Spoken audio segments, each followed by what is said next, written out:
I am so happy that I can be here to talk about 3D animation because I have done a lot of it. I actually have a separate side job where I just do 3D animation of gay porn. Oh.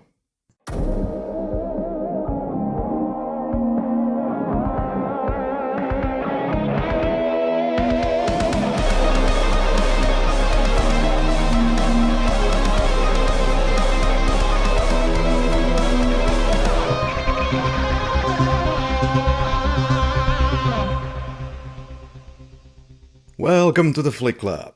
I'm Karri, a Finn living in Malaga, Spain. I did study media and I work in IT. Hey, Henrik, what do you do?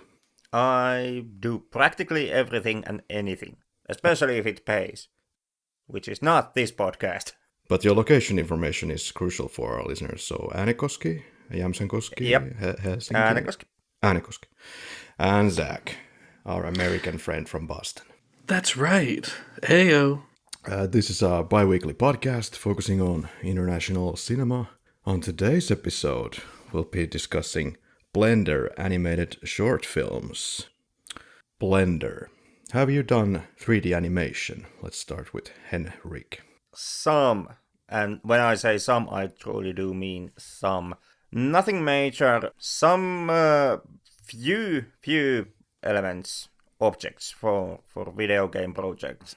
And some alternate reality, like RG, artistic pieces. Like I did do this AR sculpture, which was a combination of physical sculpture and Blender-made 3D sculpture. And there was like a QR code that binds the two together. And then there are trees and rocks and other like video game elements. Never done any actual animation outside of like a rock falling, but not character animation, and not done actually character modeling with Blender outside of like AR sculpting. Zach. I am so happy that I can be here to talk about 3D animation because I have done a lot of it. I actually have a separate side job where I just do 3D animation of gay porn. Oh. I take all of your favorite characters and I just throw them together. Like, who do you want to see do who? I can make it work. Just kidding. No, I've never touched 3D animation. But wouldn't that be fun, though? That sounds like kinky. It sounds kind of like already stuffed market. Maybe, but what if he could say, like, I'm going to take Gaston and the Beast and have him do it? The question is the Beast in beast form or human form? I would say do it as a public free-for-all license and release it on some hentai pages, or otherwise you are going to get a hell of a time from that one goddamn mouse. I mean, it is a public service, for sure. It benefits the public to have these things out there. Well, you know, our Patreon has been lagging on some Patreon content. So there's a venue. We should actually stuff it with all kinds of indecent material, or see as far as we can push it. How far can we push it within Patreon? I mean, would be okay with us stuffing our Patreon account with homoerotica. I mean, why don't we just go ahead and start an OnlyFans? Who's performing? I vote Henrik. Well, we could use since OnlyFans is actually starting to block. It's starting to block the erotic content from its servers and the service itself. We could actually take the erotic content to Patreon, because most likely those buggers still are not up on the uptake. As far as I know, OnlyFans announced that they're gonna remove the erotica, and then that backfired, and then they said like, "Oh, we're not gonna do it anyway." Well, they got a lot of pushback. Yeah, well, surprise, it backfired. Like 90% of your content is erotic. Exactly, you're gonna lose 90% of your income. It's ridiculous. Yeah, we keep pushing episodes, and still we are like 90% not accepted. I still maintain, erotica to our Patreon page. Well, Henrik, we want to set up that webcam, turn on some sexy music, and go for it. Well, when it comes to, actually performing and showing some real-life erotica, well, that's going to fall on you and Karri. with my hideous figure. But when it comes to actual erotic fan art, which we could also do. Yeah, where were we? So... Blender. In gay erotica. God damn it, follow the conversation. I'm sorry. But yeah, I had this weird tangent going on. I was thinking of talking about what I've been doing with 3D, but maybe that's not as interesting as gay erotica. Well, yeah, I was in vocational school and I was studying media there, and of course, included was the lessons for 3D.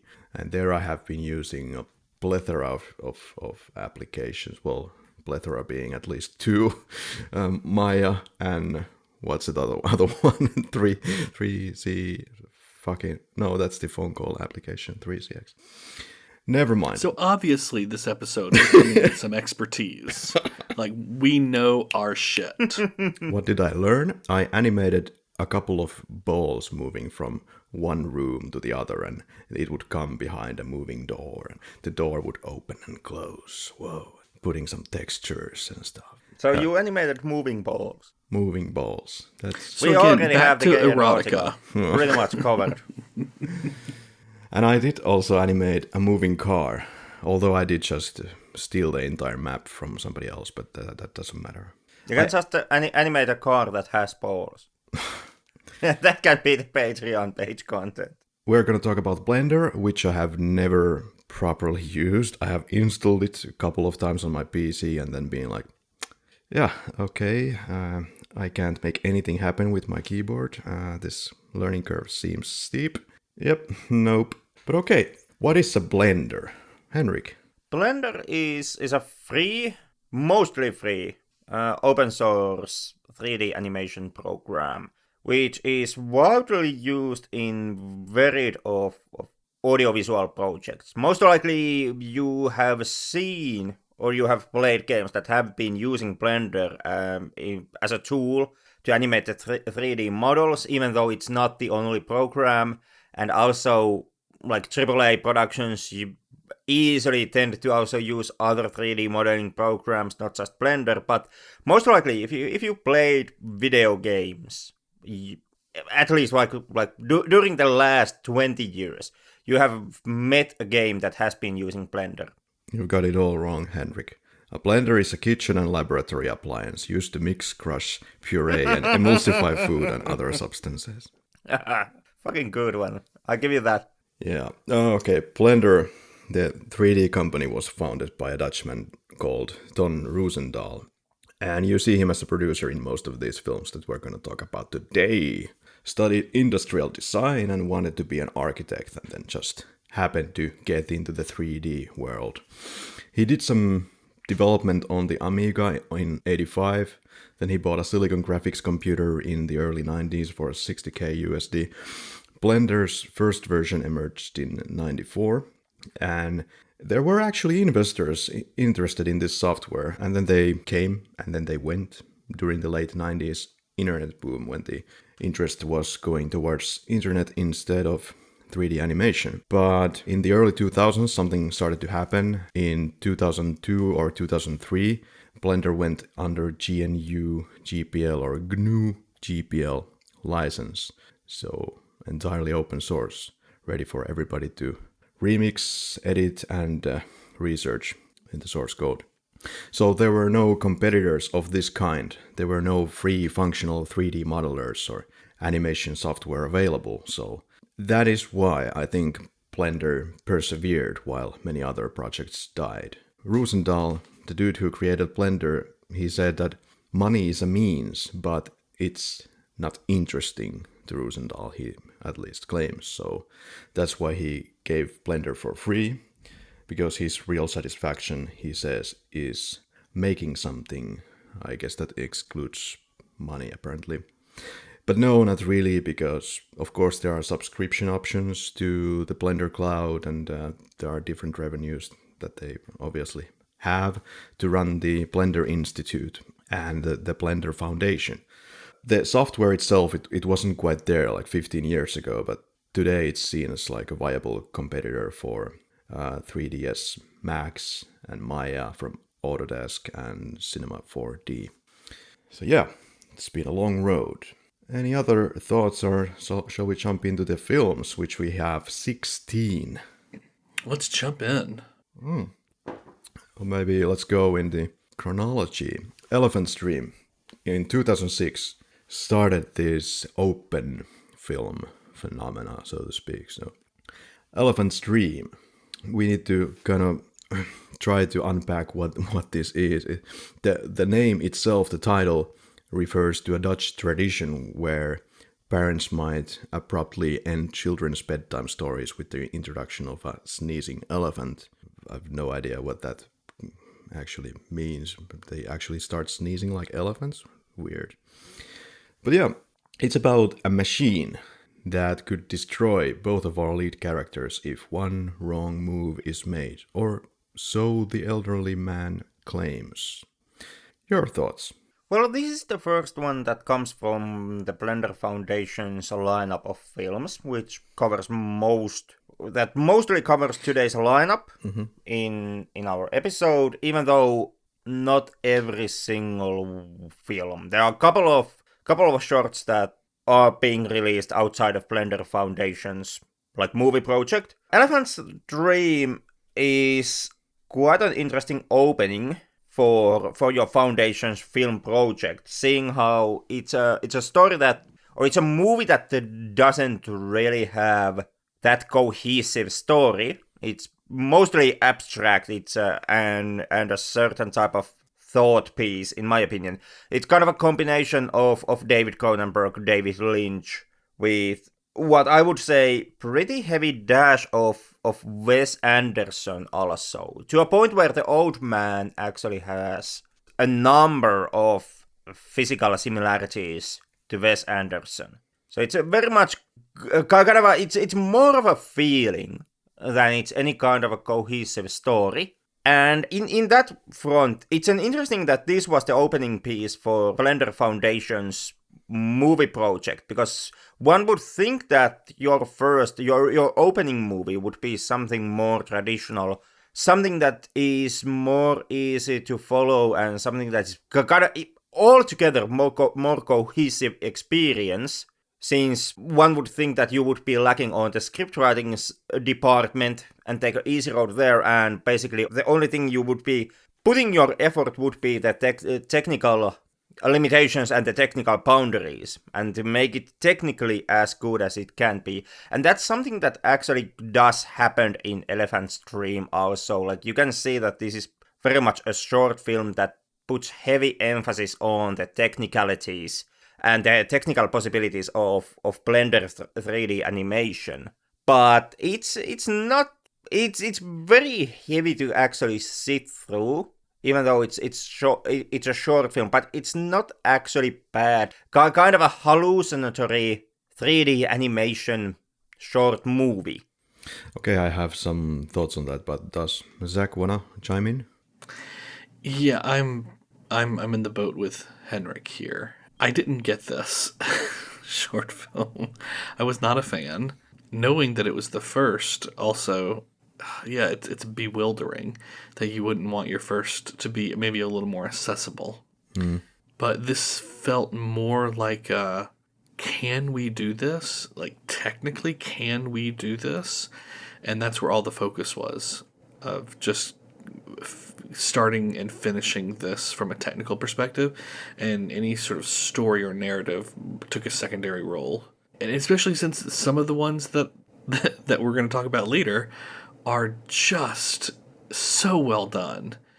This one just falls at the bottom of the rank for me. Okay, I admit that I did some reading about people's ideas and what the director said about it, so this will obviously reflect on what I kind of think about it and how I kind of built on those thoughts.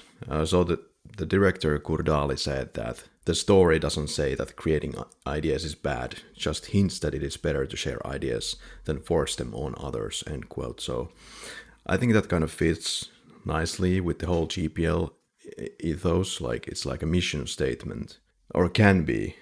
You can't force a workflow or setup or software on people when you are under the GPL. So you more share ideas than force them on others, like he actually said. So it's not entirely, I wouldn't call it a political film, but maybe somebody could use that tag too. So as I see it, it's about this guy who has an idea about something and is trying to kind of force it on the other person.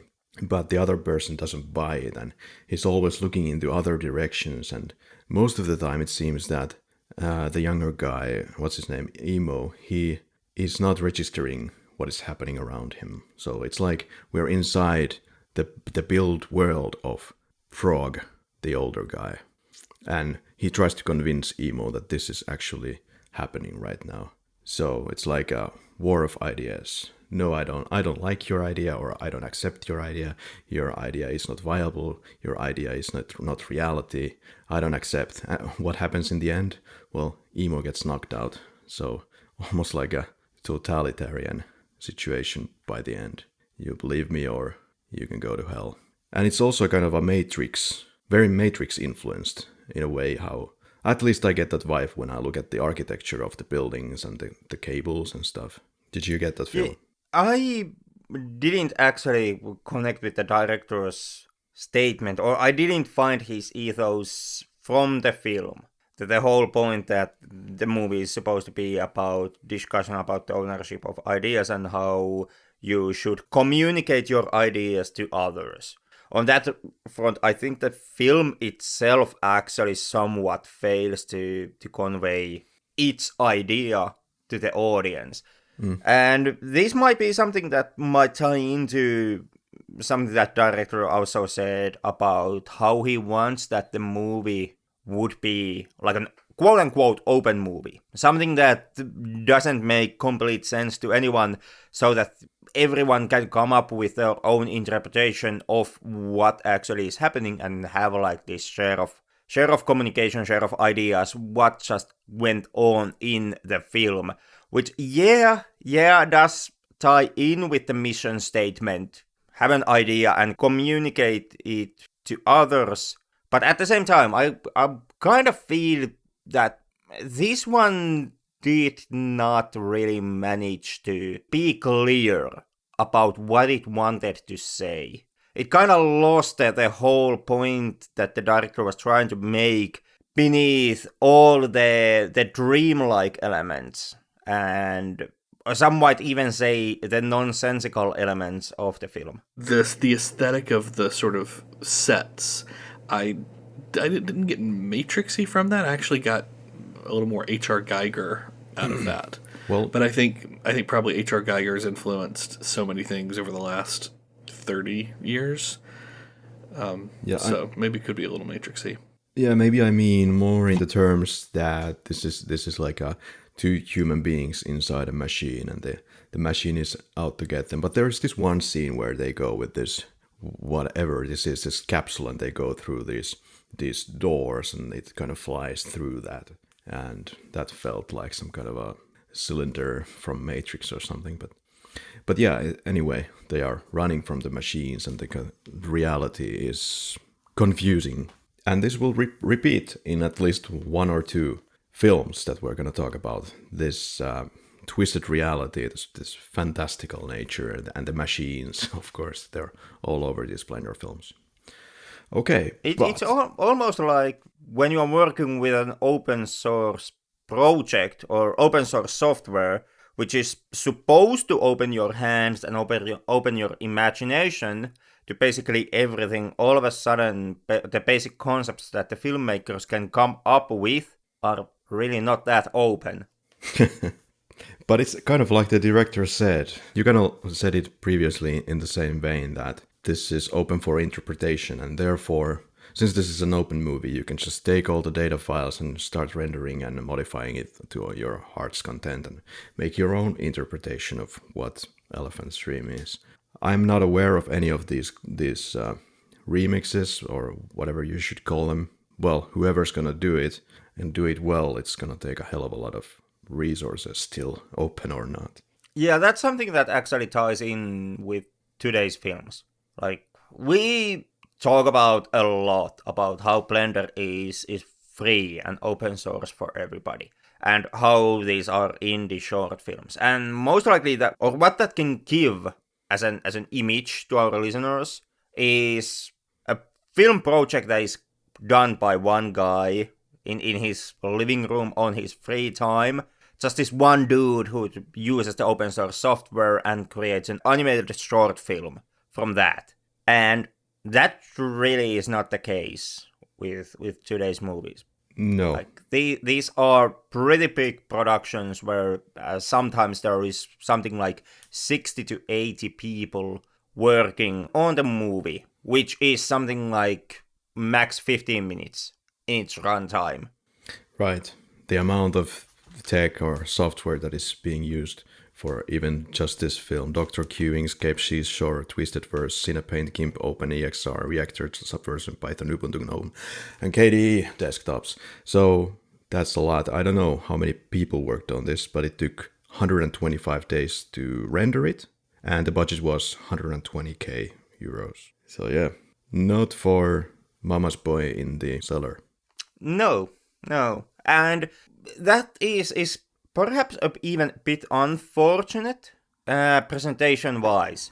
Because Mama's Boys in the cellars, they also actually made to do pretty damn good, complex 3D animated short films. And just because of that, I do think that it's important for us to establish that today's lineup that we are going to talk about, it's not formed by those one-man projects, which I do also think that kinda helps to put these films into some type of order based on the quality of the movies. It's we are reaching the point where the lone Mama's Boy in the basement can make such of a good film using years of his time, that when it comes to the shortcomings of a short movie project that is done by like 80 persons at max, or is done as a massive group undertaking, you start to get a bit more harsher towards the group made movies, especially since you can take those movies these days and just compare them to the one-man projects. Right. But yeah, so all the movies, of course, as they're open, they are available on YouTube and yeah, free to view and free to modify, etc. So go on YouTube and check them out. And also because of this lovely license of GPL, we are able to play some background material from these films in this podcast. Woohoo! For once, there won't be big studios on our arses. But yeah, also nothing against the Lone Mama's Boys. I actually use a lot of software made by Lone Mama's Boys, so thank you for those. Would it be Big Buck Bunny? Oh, Big Buck Bunny. Yeah, Zach. I have to say, it was very difficult to watch this. Yeah? Because I kept thinking about pussy.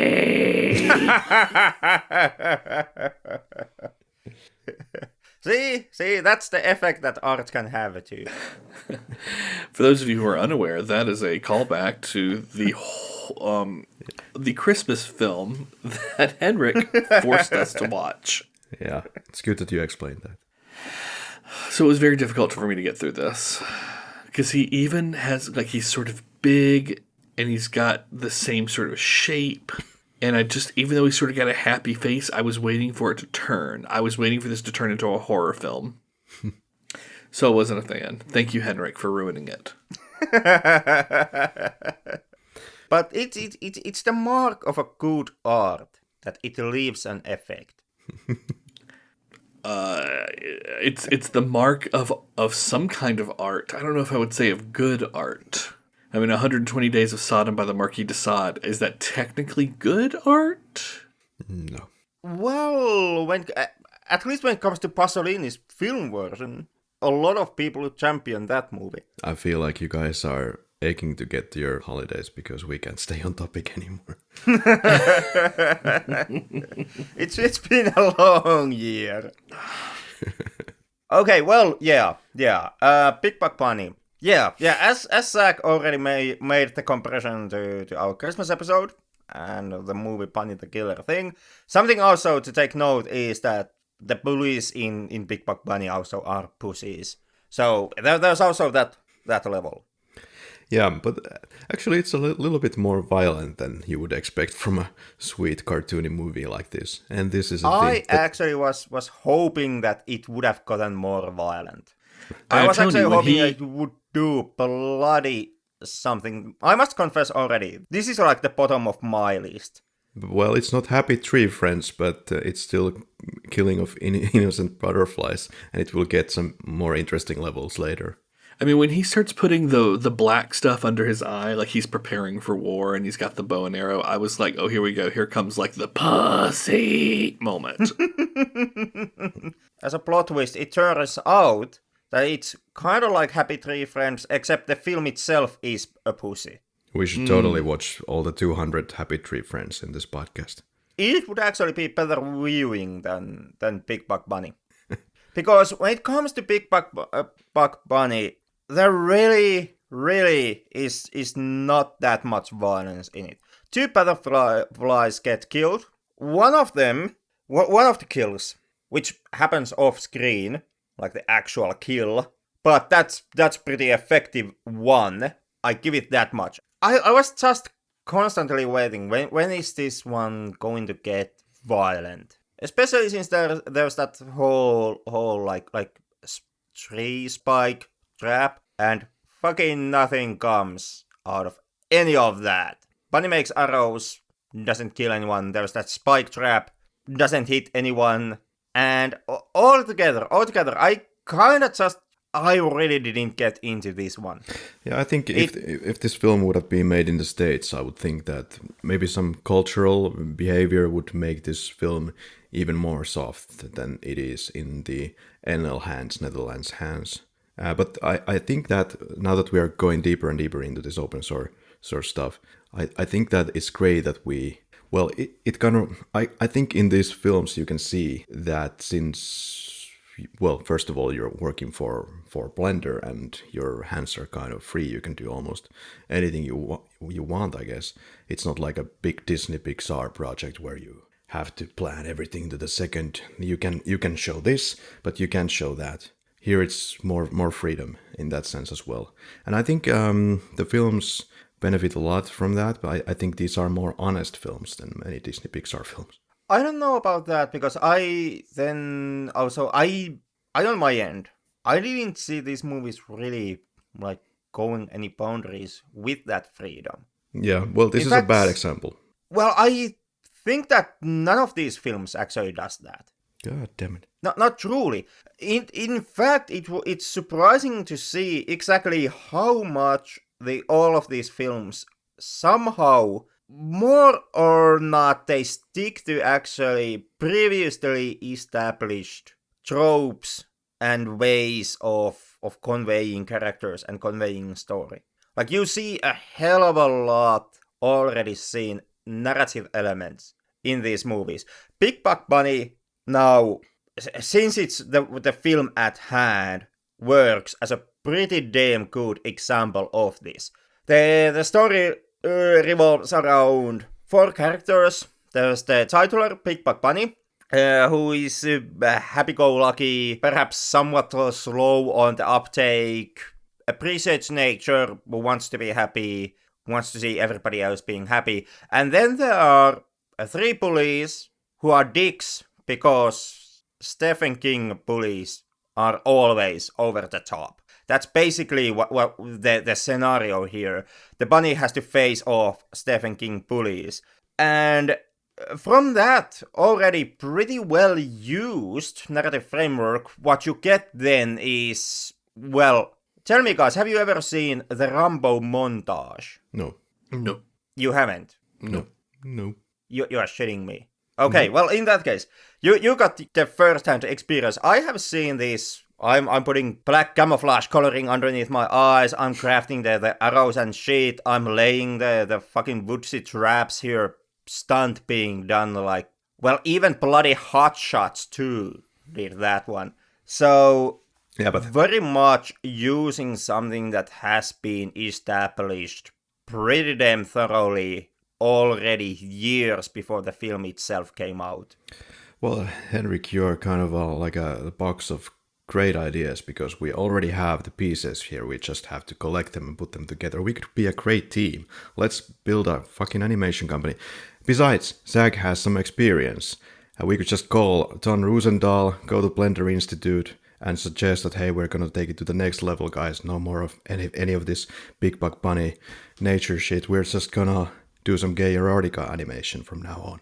Well, that would be actually pushing both the artistic limit and also the technological limit of Blender. Yep. I'm game. Yeah? Okay, Yeah. Well, thank you for Same. joining us on the Flick Lab, and we'll see you never again. Until then. Well, what? Yeah, we finally found a work that will pay out. All right. So, well, I appreciated in this film kind of the what did I appreciate actually? Well, there are Yeah, that's a good question. there are some crudely animated moments. For example, there is this kind of I don't know what animal it even is. It's the least intimidating character in the film. Anyway, his eyes seem to be kind of smudgy. Like it seems like, sorry guys, lazy animation. When the eyes are rolling, you can just see how the area around the eyes are kind of used with the smudge tool, like pulled back and forth, and that looked terrible. But otherwise, I mean, these are pretty cool characters. Well done characters.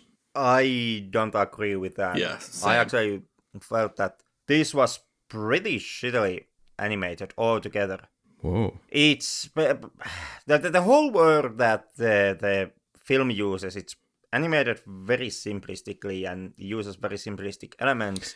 The arrows and the spike traps, all of that jazz, also modeled pretty simplistically. The characters are pretty simplistic. Yeah, but let's also take into discussion that many of these films, if not kind of all, well, talking about the Blender Foundation Institute films, these are made very much to kind of showcase the ability of Blender, first of all, and secondly, if not kind of firstly, is that they are able to build new features as they go along. Like in the Elephant Stream, they found out a lot of elements or kind of tools that they need for making this film happen, so they introduced a lot of big updates to Blender, and that happens with all of these movies. So, it's... Of course, this is an old film. This is from 2008. This was made for improving at least the kind of fur animation. Well, I can say that from the Big Buck Bunny's fur, wow, that could have been more detailed. It's pretty blurry. I don't know if it's because of the layering that takes place in the final stages, before they start rendering it, and they put the denoise filter there, and I don't know if that had something to do with it. Anyway, it doesn't look very detailed, that fur, does it? I actually thought that the fur, when it comes down to it, was actually one of the better animated elements of the movie. Yeah, we can't agree on anything. God. But no. Like one of the big hang-ups that I did have with Big Buck Bunny animation-wise was that there really was not that many animated elements on screen in any given moment, and also the characters themselves were kind of animated very caricaturistically, which is a one good way to cut corners when it comes to, seeing the effort and putting the effort into your 3D model creation. Yeah. Like you mentioned that this is an old film. Yes, it is. It's from 2008. Elephant's Dream is even older. It's from 2006, and Elephant's Dream had more complex animation and more animated stuff going on screen than Big Buck Bunny. Yeah. Okay, final mention for this movie. I did appreciate the crudely interrupted moments that turned kind of into animation parody. Like the bird getting thrown with things all the time when you least expect. There's these beautiful moments when we see the butterflies and the Big Buck Bunny is in awe. Look at that butterfly, and then something comes and kills the butterfly. Of course, nothing particularly original, kind of Ice Age direction, which I always appreciate. So, but you don't. Okay, the next Sintel. From 2010. Which is, once again, it's 2010, it's 2 years older than Big Buck Bunny, and also more better animated. Yeah, thoughts? Well, Sintel actually is from the more interesting end, at least in my opinion, of today's animated shorts. It's not, once again, it's not super original. Basically, it revolves around a lady who finds an wounded cub dragon and nurtures the dragon back to health and then loses the dragon and has to do the whole quest thing to find the dragon again. But when it comes to actually being about something, even though Sintel is not making any new grandiose statements, but I did find the whole pondering on when it comes to the right to parenthood. Who has the right to be a parent to something? And also perhaps is a biological parent more valuable than an adoptive parent? That whole discussion, seeing how Sintel, the story in the end revolves around speciesism, was something that I actually found quite interesting, and I did appreciate the film tackling it. I also kind of like the downer ending that the movie had. Yeah, it's a good point. I made some notes about the same thing, that it's kind of the stupid human cocks it up again, the film. On the first watch, you see this sage. I see Final Fantasy-esque fight scenes when there's this fight in the snow and a lot of animation cliches, of course, but that's okay. But it also got some fair amount of criticism for it. You then wonder if this will make sense in the end. And it's this downer moment, but it kind of doesn't make sense. So our heroine, she goes on this several-year expedition to locate this one dragon, and the thought never occurred to her somehow that the dragon might have grown up, and this felt kind of awkward and uncomfortable. Of course, it's not like it's leaving there. Then we have the baby dragon who follows her, and it's kind of like the, let's say, redemption moment, that she will get her redemption for this dragon, whatever it was called. Which is something that I did not appreciate, on the other hand. You also see these flowers, they are kind of starting to open. It's spring, apparently. The flowers, I missed them in the beginning. Apparently they're also in the beginning, but in the end you see the flower almost kind of opening. Yeah, I on my end, I did like the whole thing that the main heroine does not understand that years has passed. I do think that I took it that it was pretty, well, it wasn't like big brain smart moment or take, but for a few minute short film, it was pretty smart take on the whole concept of an heroic quest, which is something that is a staple in fantasy genres. Something happens, the hero has to take the quest in order to fix what has been broken in some way, and that stories focus on the quest aspect and what happens in the quest action wise, like who the hero fights, where does he travel, etc, etc, etc. And with that whole quest aspect of there's also the whole concept of time that usually goes in the background of the quest, but the stories don't pay that much attention to the whole time span thing, even though when you stop and think about it, if you would take a quest of this nature, of course years would pass. And the whole notion that since you are the one taking the quest, since you are the one traveling and doing the fighting, you're so focused on the end goal, and you're so focused on the trials that you have to go through momentarily, that you lose the aspect of the passing time. And then when you finally reach your end, that's the moment when you have to have the crash realization that, oh my god, I just wasted 5 years, 10 years, 15 years simply on my hang up. I have to do this one quest. And it seems dumb. I actually really like that one. But I kind of did like that kind of detail that we see her also now as an older person. Maybe she just kind of hasn't realized that yet. Or Yeah, it's a movie magic. Yeah, she hasn't realized that because the only thing she has been thinking about is the quest and finding and fighting the dragon. Did you notice, or did you register that it was another dragon that grabbed the dragon in the beginning? Yeah. When the grab happens. Yeah, because I wasn't sure, like, is this another species or something? Is this gonna be like food for this, or what's the whole deal? Yeah. Okay, to me it was, like I said, it's the question of a biological parenting.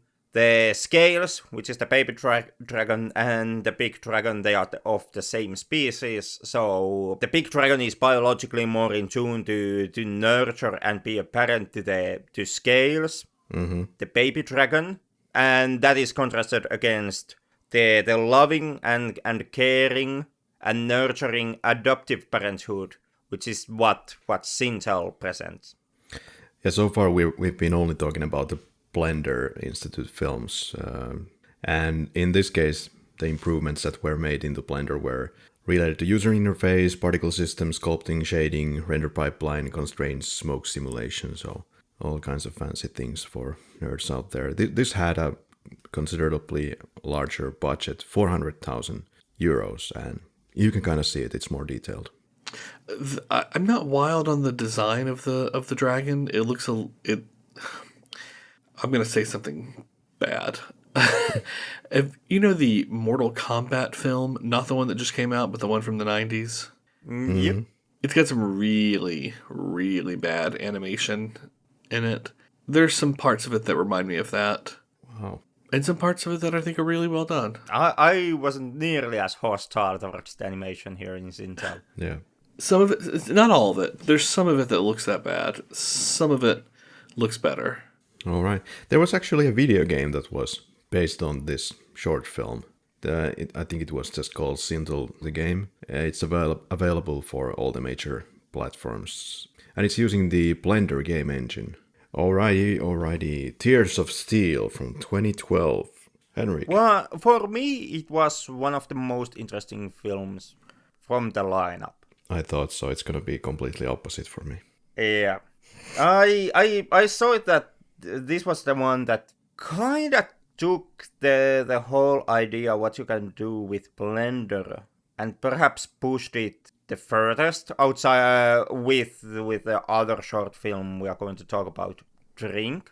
I did find that the whole idea, that the main idea of the film, technicality-wise, is that it combines a live action. It's a live action movie that uses Blender to house the CGI elements. Yeah. And when it comes to the possibilities, what you can do with Blender, I think that's pretty good statement. Exactly how far in a professional product wise you can actually work and utilize Blender in your projects.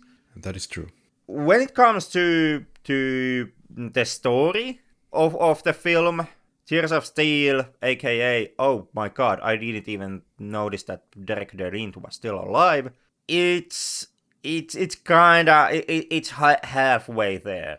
It's halfway there. I did like the action movie, main versus machine, sci-fi, shooty bang bang action film elements or quality of the movie, and the idea that the main character kinda goes into this virtual reality conversation with the machine AI, and there's like a whole organization that tries to script write the correct words into our main hero's mouth.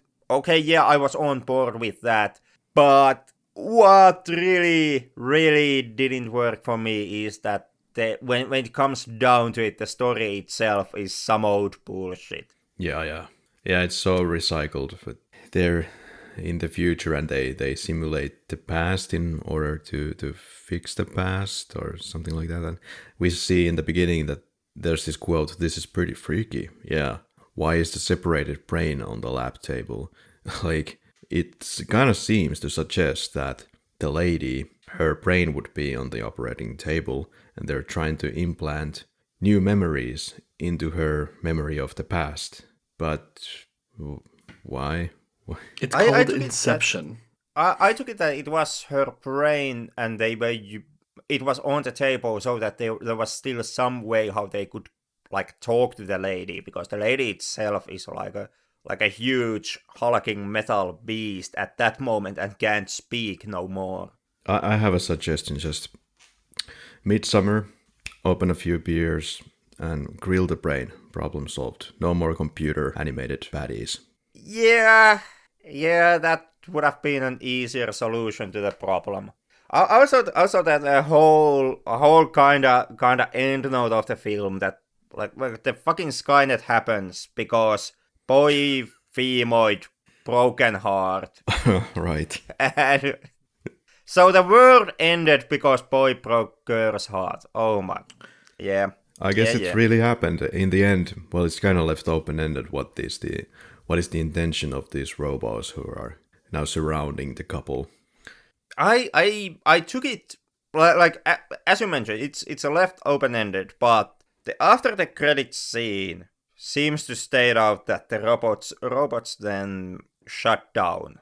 Yeah. Collectively, all of them. So that moment would be some type of the pack, the robot pack coming together in a sign of acceptance of the main hero, the boy, Derek DeLint, and through him the humanity all together. Yeah. Because the lady decided to be a comic book supervillain who is Skynet simply because, broken heart something like 50 years ago. Oh my god, there's a new Terminator movie.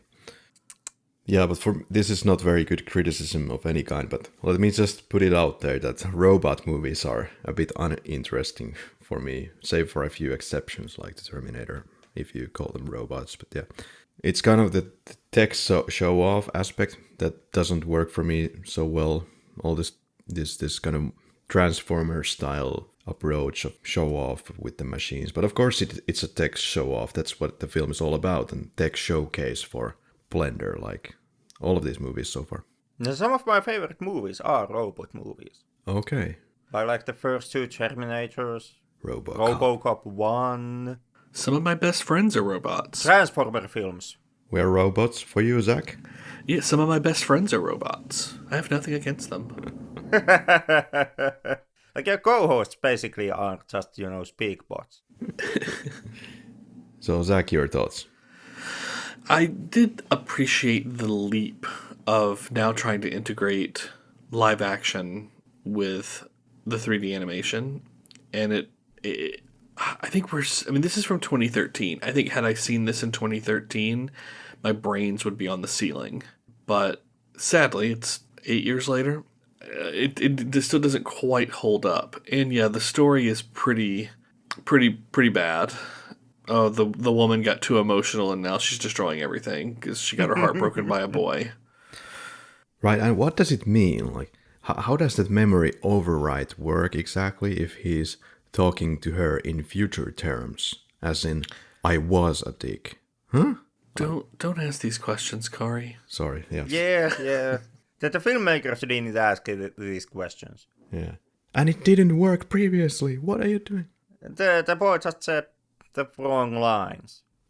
Like, I guess this is the only time.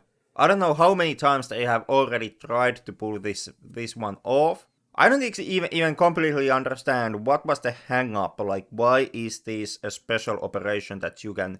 Like I took it that they have tried this repeatedly throughout the years. Like, this has been a long operation. There has been X number of amounts. But I didn't understand exactly why they can't just have a retry of pulling these stunts off, like, every day. 7 days a week. Yeah. Because this was a test for camera tracking, rotoscoping, compositing, and color grading. Alright, would it be the next one? No, okay. What is the next one? Caminandes, Drama from 2013. Directed by Pablo Vazquez from Argentina. Your thoughts? I wasn't the biggest fan. I was a super big fan. This was so much fun. Great sense of humor. I love it. I love this character, and I love the sense of humor. Puts the hoof on the road, and then the car sounds come and go.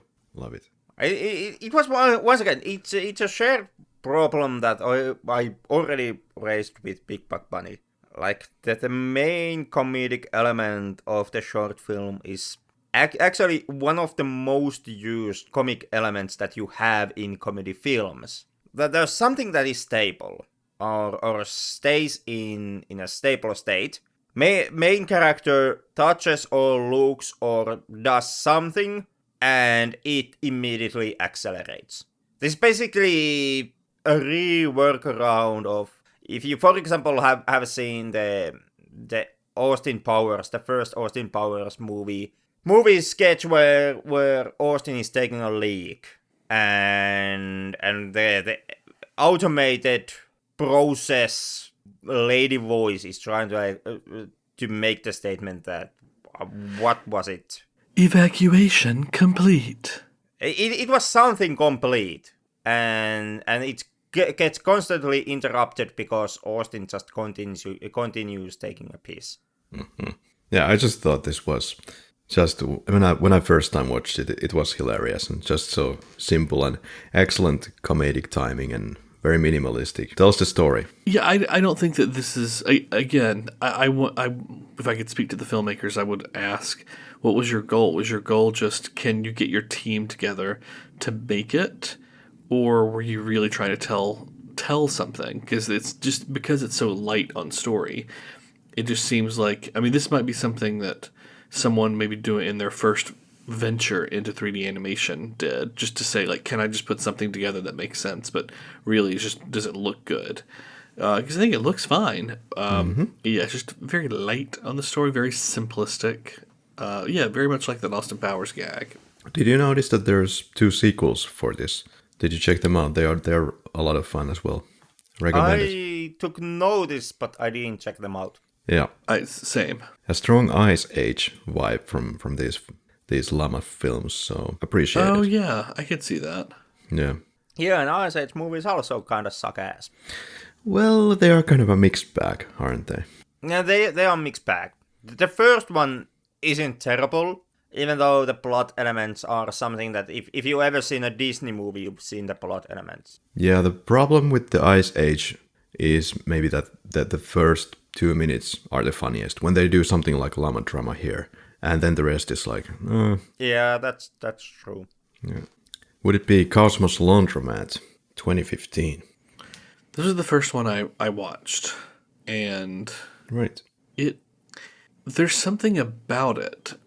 It's hard for me to put my finger on it, but it's something that sort of stirs me inside. And I waited a couple days and I went back and watched it again. In fact, I showed my husband this one because I thought, I'd love to see what he thought of this. And yeah, it's beautiful. I think the animation is spectacular. The sort of main character, the Ginger, I think the voice acting is spectacular. I think there's immediately a sense of warmth from him. While I admit I don't totally understand the idea of him suddenly becoming a caterpillar at the end. Yeah. I mean, I understand if they're going to go for this whole reincarnation thing, but I didn't get that connection of.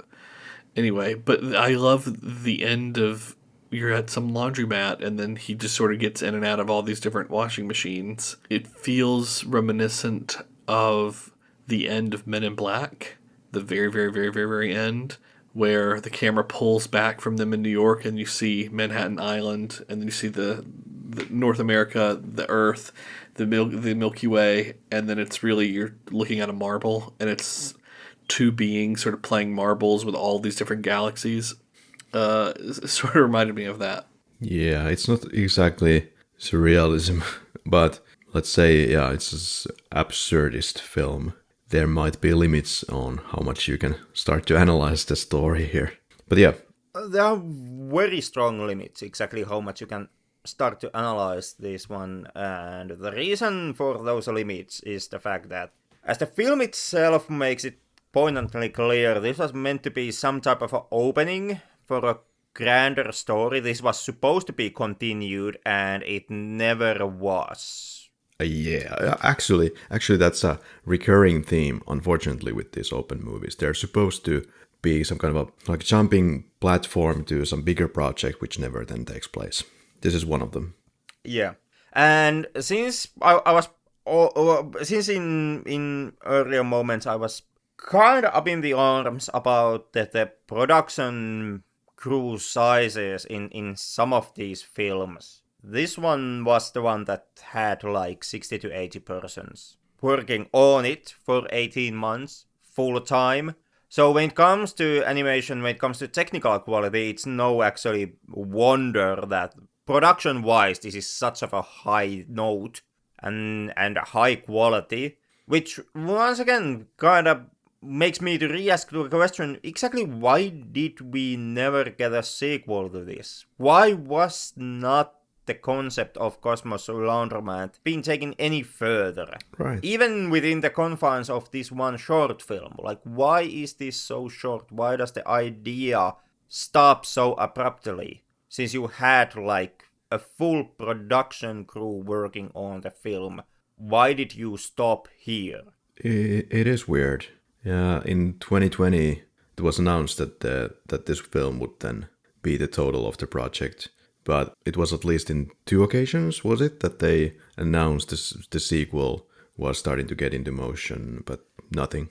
Yeah, they were planning on sequel. If I remember correctly, they were also planning on making like a full-length feature film at some point. And then they just cancelled the project repeatedly up until 2020, when, like you mentioned, they stated that this is the end of Cosmos Laundromat. And I do think that it hurts the film a hell of a lot. Because since this is something that was meant to be continued, it also means that the ideas were mainly to be presented and handled in the continuation projects. In the feature film or in the sequel short films or in some other form. This is basically just a teaser for what might be in the future. And it kinda isn't anything except a well-done animated short film on its own terms.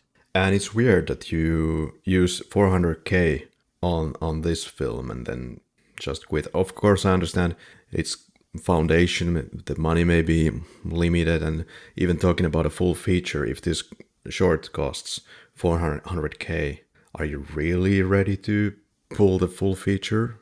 And it seems to be a recurring theme that, yeah, the full feature never gonna happen. Yup. And that's, it really, it does bother me with Cosmos Laundromat.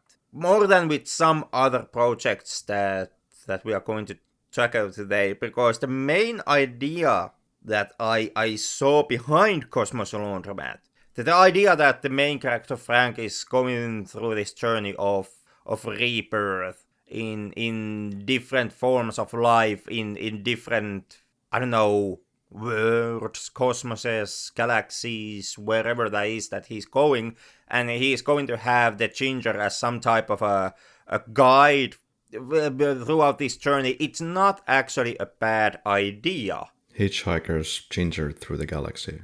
Yeah, precisely. And therefore it's unfortunate that they didn't think that this short film through before they made it. And they were so willing to leave it so open-ended and open altogether. This is a mistake that, for example, Sintel and Tears of Steel didn't do. Like, they still closed their narrative within that one short film, and both stories benefited from that decision. And Cosmos Laundromat, on the other hand, is hurting because the film didn't close itself. I made a little bit of a theory of what would happen if we would see the rest of this, or some kind of a closure to the story. So the timer is tied around the sheep's neck, and the sheep is then able to teleport, as we see, into some kind of a new life as a caterpillar. And there seems to be like soap bubbles, so that would go with the whole washing machine thing. Anyway, then I'd expect him to become a butterfly because he's a caterpillar, and probably to fly away from the washing machine at some point, like some kind of a washing liquid brand logo, right? I think one of them is a butterfly. And then get squashed by a flying squirrel, of course, would be fitting. Well, the film is absurdist, so I'm allowed to be absurdist too. Hell yeah. Yeah. All right. Hey, still comment on the word fuck. Did it bother you in the film? Because it did bother a lot of famous animation houses. Otherwise, they were very, very praising towards the film. It's surprising that fuck was something that they took a problem with, and not the whole idea that our main character Frank opens the film trying to fucking kill himself. Amen. That Henrik, I hope you get a Pulitzer Prize just for that comment. I hope so too. This is just such a great example of, I don't know what you'd call it, different temperaments in around the world, and how he's going to kill himself and he's like really dead set on it, and that doesn't bother you, but him saying a 4-letter word does. Yeah, it's amazing. Little kids can go to the theater and they can see somebody chop a head off with blood squirting everywhere, and somebody eating the insides of them. But God forbid you show some tits. I know. How terrible is that? Well, it can be terrible. Thanks for zombie strippers, Henrik. I'm so thankful that I have not partaken. I absolved myself with the penis movie. Okay. Wait, what's the penis movie? What's the penis movie? The Big Bug Bunny I don't for know, adults. Zach. I may not have shown it to you, man. I thought you were talking about my own personal home videos, because that's what I call them. But it's... Well, you all have some dark clouds in your closets. But what does that even mean? But Henrik has this Belgian porn collection. Guess we have to cover it sometime in the Flick Lab. Fucking A. Literally. Oh, okay. Glass Half from 2015. Do you want to take it? I like this one. I like this one. I'm a fan of shorts that have no dialogue, because I think it just opens it up to a broader audience. And I think sometimes we're too dependent on dialogue, both in shorts and animation and live action and all of that. People just say what they think all the time in really bad movies. And I think good filmmaking is we can show you what they're thinking. And this is a great example of that. Also the fact that art is so subjective, and some people see a giant fucking bunny trying to kill people with a 2-foot long dick. It's great cinema, and some people don't. Henrik really traumatized Zach. There are 2 movies that we have talked about in our podcast that have stuck with me for weeks and months, and that's one of them. Just wait until someday the movie is going to be endorsed by Martin Scorsese. To me, Glass Half was somewhat wasted potential. This may be somewhat unfair from my end, because this is something that I would have hoped the film to do, and then obviously the film itself, it has an artistic right to choose what's going to tackle and how it's going to do it. It doesn't necessarily have to cater into my preferences and my wishes as an audience member. But I still felt that with the title Glass Half, I was actually hoping that there would be some type of a comment on the societal class divide, because that's almost in the title. You have glass and you would have glass, so why not? And I was somewhat disappointed that the film then chose to focus on making the whole point just about the differences in taste in art criticism. And the final punchline was like the oldest punchline that you have in art criticism comedies. which is that the two art critics that you have can't differentiate between a painting and a bloody window. Yeah, or come on. any other real world object that just happens to be in the gallery space. It could have been a fire extinguisher, it could have been a wine glass, anything. Basically the joke still would stay the same. What's with this third guy who is attaching ideas of a blinded duck into every painting? Does he have like a crystal ball? Like, well, it's not going to be in this painting, but, the next one, the window. Weird. He's a goddamn genius. That's who he is. All right. Now, I think there's always those people who just, they operate on a different level. I mean, we may or may not have one of those people among the three of us. But I mean, if we would get a translation of this Sims type of gibberish language, I guess the guy would have come off as a little bit of a weirdo. Like, guys, I appreciate this painting because a duck is gonna splash on it. What? Yeah, anyway, it's kind of cool that this still manages to bring the points across with this Sims type of language, and very clearly with the visualization and the tone of voice only. And you can still follow it perfectly. It's kind of nice. Have either of you ever seen the documentary Exit Through the Gift Shop? It's about Banksy. No. Unfortunately, no. I've seen the shorter street art documentary, but not Exit Through the Gift Shop. It's done by Banksy. Right. I've seen it, yeah. Yeah, it's a rather penetrating look at the art world. And I mean, who knows? This could be a future episode, so I won't really go into it. But I think this film has some similarities in terms of what is good art and who determines what good art is. Yeah, another good documentary tackling that subject matter would be My Kid Could Paint That. Basically, a documentary about, was it something like 10-year-old little girl? Or was it Jackson Pollock? Yeah, precisely.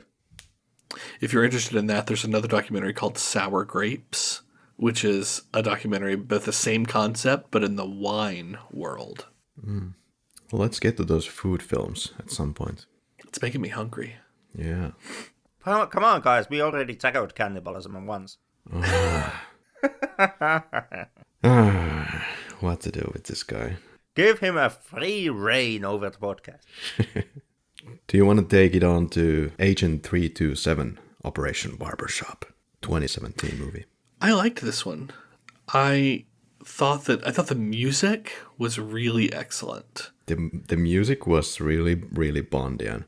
Like the first second when it kicks into this brass horns, immediately it strongly communicates some kind of a Bondian action is going to take place. It felt very Michael Giacchino. It felt very The Incredibles. I thought the camera work with the action was really great. I mean, yeah, I liked this one. This one was super fun. It should have been a film. Again. Yeah, this was supposed to be a full film. It never happened. Surprise. Yeah. The product that we got, it essentially it's a trailer. Yeah. Or serves that function. It's like one scene from a movie. Or something that would or was meant to become a movie. And to me, it was actually, once again, it was a harming feature when watching the short, because I kinda couldn't establish what Agent 327 was supposed to be. Yeah. Like, he is a high-tech James Bond guy who is also the Maxwell Smart tier goof, who then in the final moments when the fight is going on, actually is a capable fighter, and once they reach the Asian Triad, Hyadite or something like that, turns into actually quite smart and capable super spy when he utilizes the hairspray and the hair dryer to manufacture a flamethrower. So is he a goof or is he a capable super spy? There's interesting overlaps here. So first of all, the Agent 327, it's a Dutch comic series by cartoonist Martin Lodewijk. And then again, you can see so much. But if you go back to the comic series, yeah, it does look like Rowan Atkinson, seriously, from Johnny English. But interestingly, the character of Agent 327 predates Johnny English.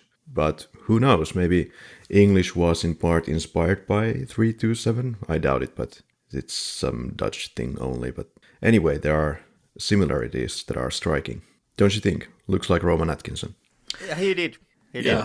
And this is something that perhaps I would have been more okay, or the short film or the trailer would have been easier for me to approach had I actually seen the trouble of reading the comics before watching the trailer.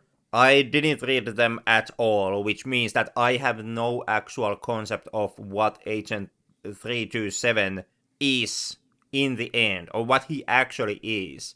The only material that I have to go with is simply the trailer, which showcases you two different agents, the goof and the capable super spy. Unfortunate and kind of maybe surprising that if this is some kind of a famous Dutch comic series, that you'd think there would be more backing to the film to be made.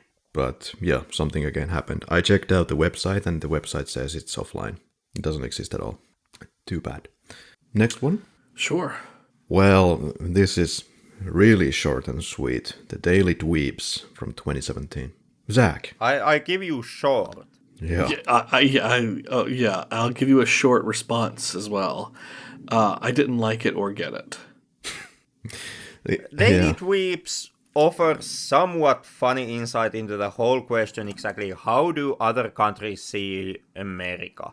Seeing how Daily Dweebs is supposed to take place in some type of depiction of 1950s American suburbia. Right. So what you get in American suburbia, I'm not completely sure exactly where Daily Dweebs was done. Like what country? Where do the filmmakers come from? At least it's once again produced by Blender, but I don't know about the creators. Yeah, I did manage to find the some of the creators, and those notes made the mention that were they born in Brussels and raised in Costa Rica. There really is not that much information that I managed to find on Daily Dweebs.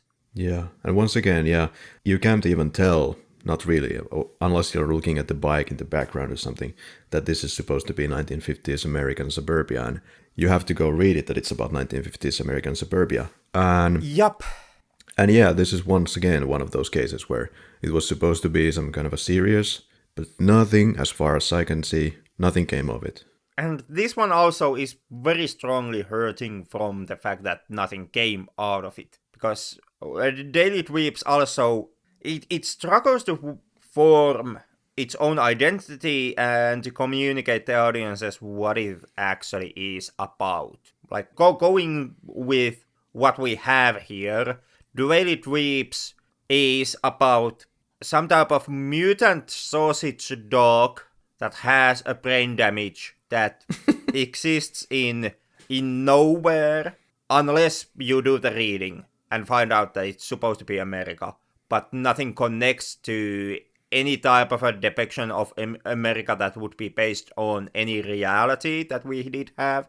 And then it's just like, I don't know, shenanigans. Yep. Yeah, I mean, I'm all for a filmmaker trying to tell a moral or, tell a story by really telling another story. I'm cool with that. You got to make those things clear, though. And to me, the filmmaker doesn't. To me, I watch this and I go, it's just shenanigans and tomfoolery. I don't actually see, I think this is a criticism of conspicuous consumption in America or whatever it is. I'm not getting that. I just see buffoonery. I barely even see narrative arc. Yep. Yeah. Yep.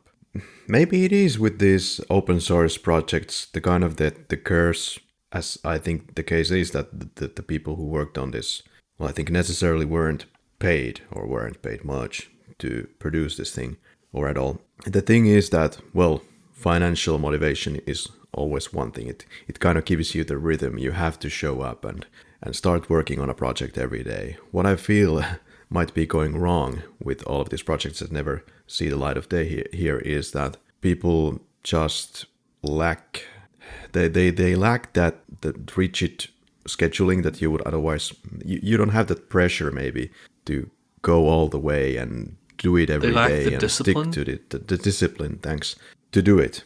Why, like, it's easy to do, relatively easy to think of in terms of, I'm gonna now make a 1-minute animated film with a bunch of dudes all over the world. But doing a lot of them, yeah, that needs more organized behavior. All right, Hero 2018. This is a showcase for the grease pencil feature in Blender 2.8. This was really well done. I like the grease pencil view of it, or style of it. I like the story.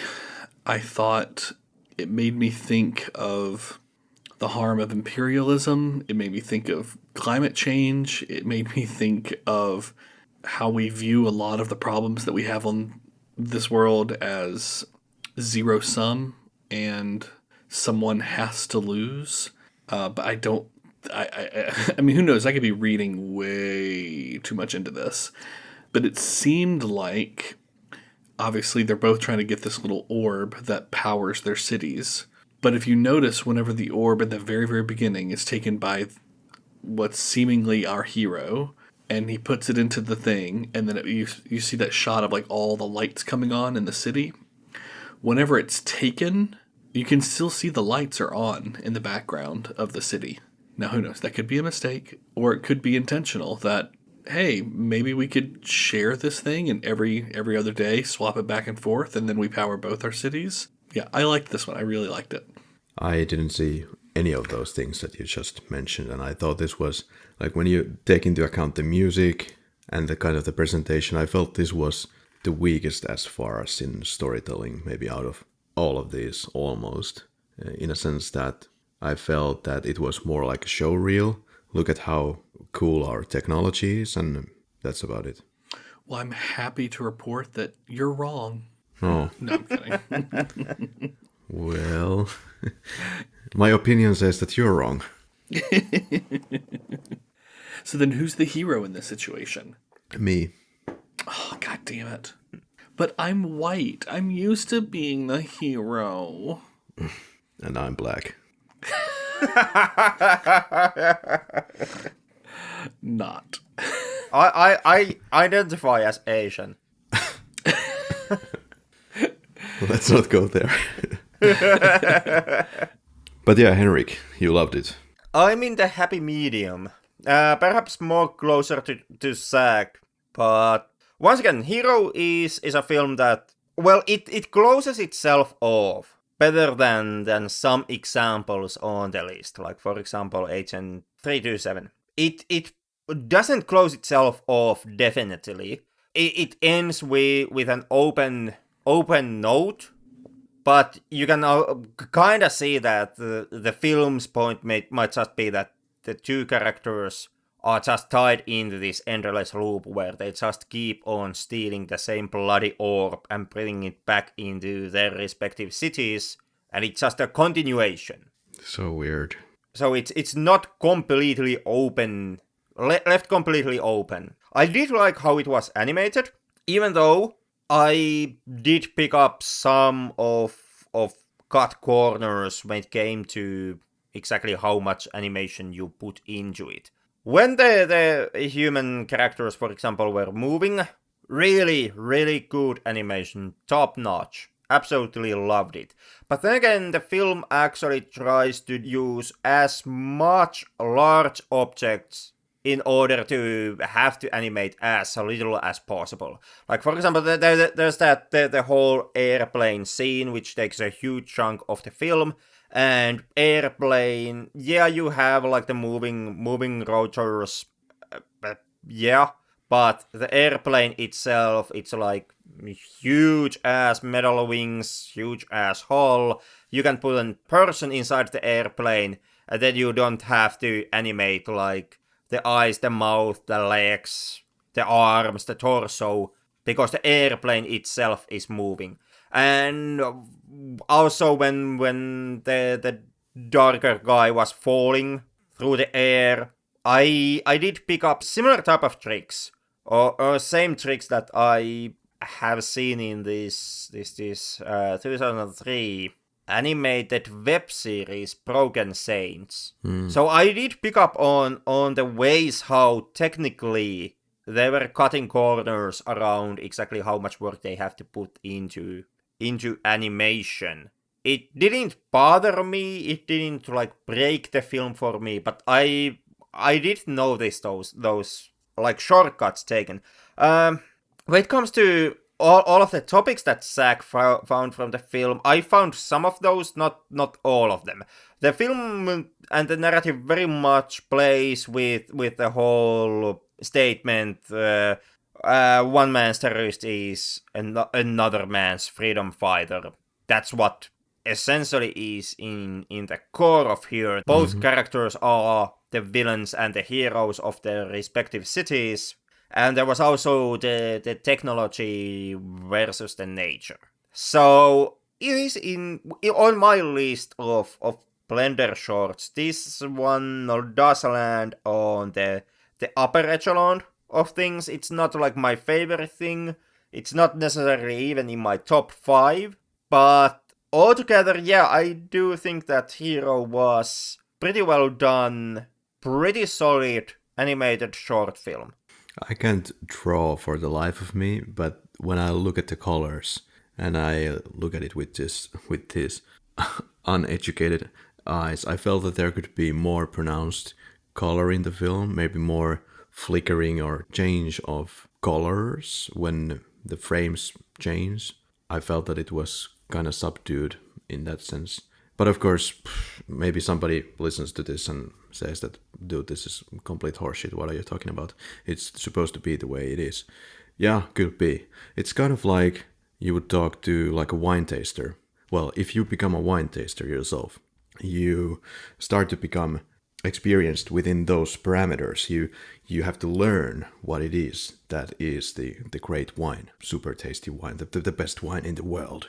What kind of qualities are expected from that? And it's something that kind of everybody agrees on, that it should be roughly something like that. So it's kind of questionable if wine tasters or any given people, experts on their fields, could be said to be right. Even if you put like experienced wine tasters into a blind test, they might make like crazy mistakes there, so to speak. You give them like €10 wine and they say that that's the best. That's the $2,000 wine. So they might not be able to differentiate. But so I mean, my opinion is superior to the experts. That's what I'm saying. Especially when it comes to wine. Especially. Well, spring 2019. One of the big ones from Blender. Zach, your thoughts? I think this is my favorite. No surprise. I think this is my number one. It's beautifully done. It's a beautiful story. There's a start, middle, and end. It's adventurous. It's a little scary. It's hopeful. It's magical. And yeah, I fucking love this one. It's my favorite one. It's the one I watched the most. I think I watched it like 4 times. Oh, really? Okay. I remember seeing this before, maybe a couple of years before, and yeah, it's something that kind of I remembered for a long time. Colorful, pretty, imaginative. Yeah, the plot is not very straightforward, really, or you might want to check out some details on that on wherever you're reading the bio of the film. But yeah, it's about the spirits in the forest that are awakened, and then this young girl gets this, help me out here. Hey, she gets something that which she is able to control the spirits if she's in the possession of that thing. It's kind of a crossbreed between Stephen King's The Mist and Gaia theory. All right.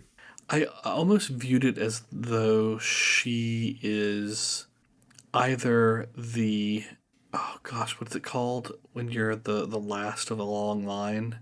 Loser.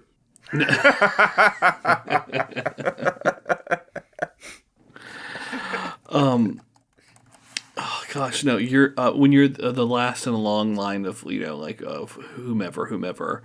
Descendant. Yeah, yeah. Oh, well, I can't remember what the official name of that is, but anyway, she's either the last in a long line of the people that have this responsibility. Scion, that's the word. She's either the scion of this long line of people who this is your responsibility every year at the end of winter. It's your responsibility to end winter and to send these winter beings away. And you've got this sort of staff that that awakens, that you hit on the stone to awaken one of these beings. It gives you this little shard of itself. And then through that, you send them all away.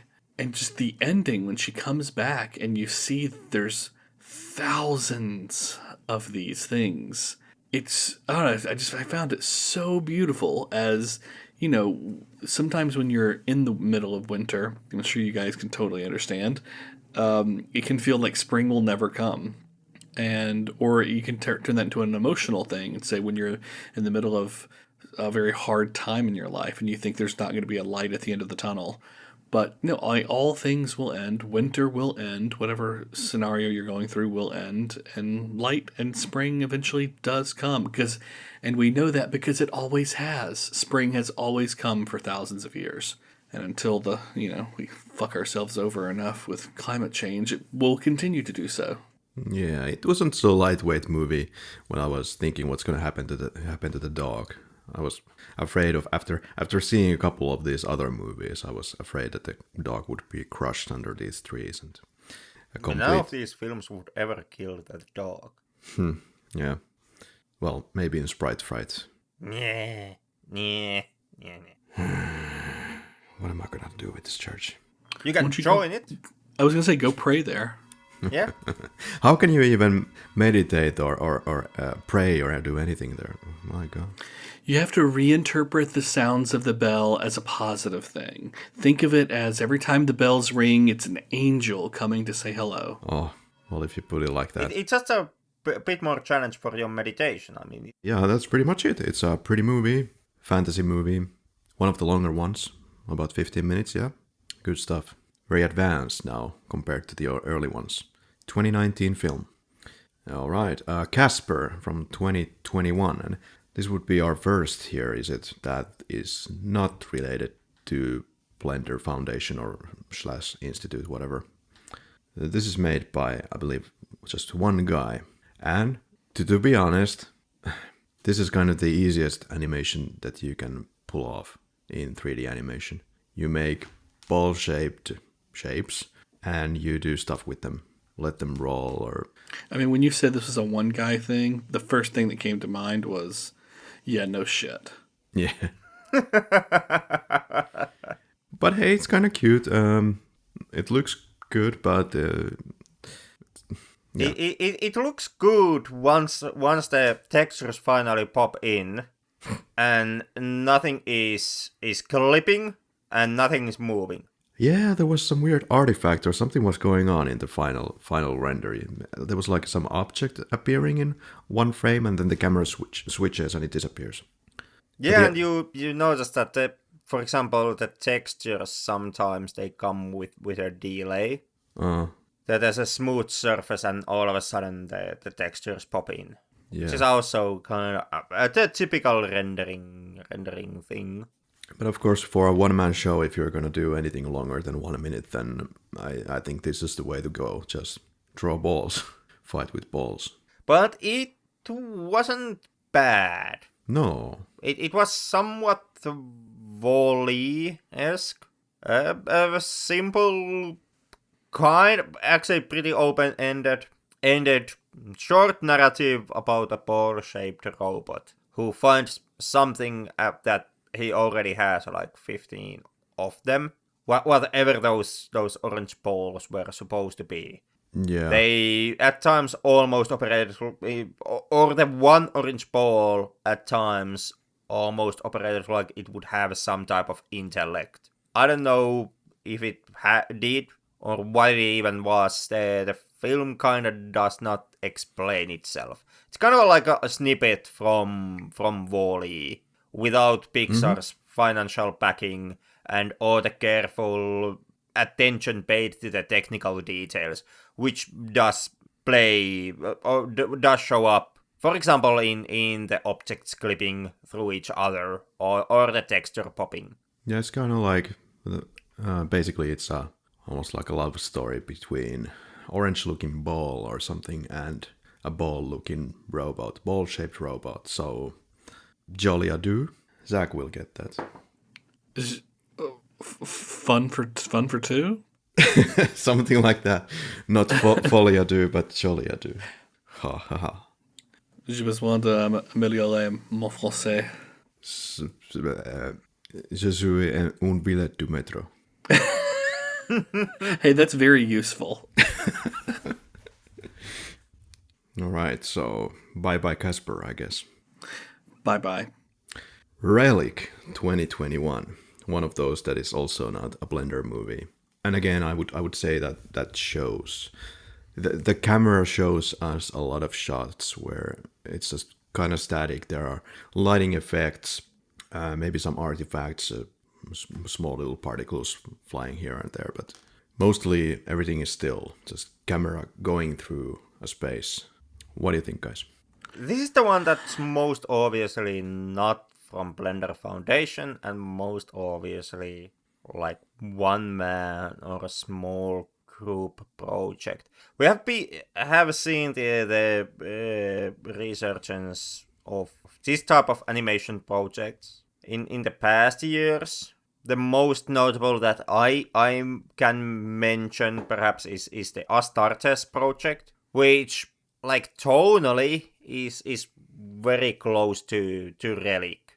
You have a direct spaceship. There's something ominous. You don't actually know what it is. The film does not try to explain to you what it is.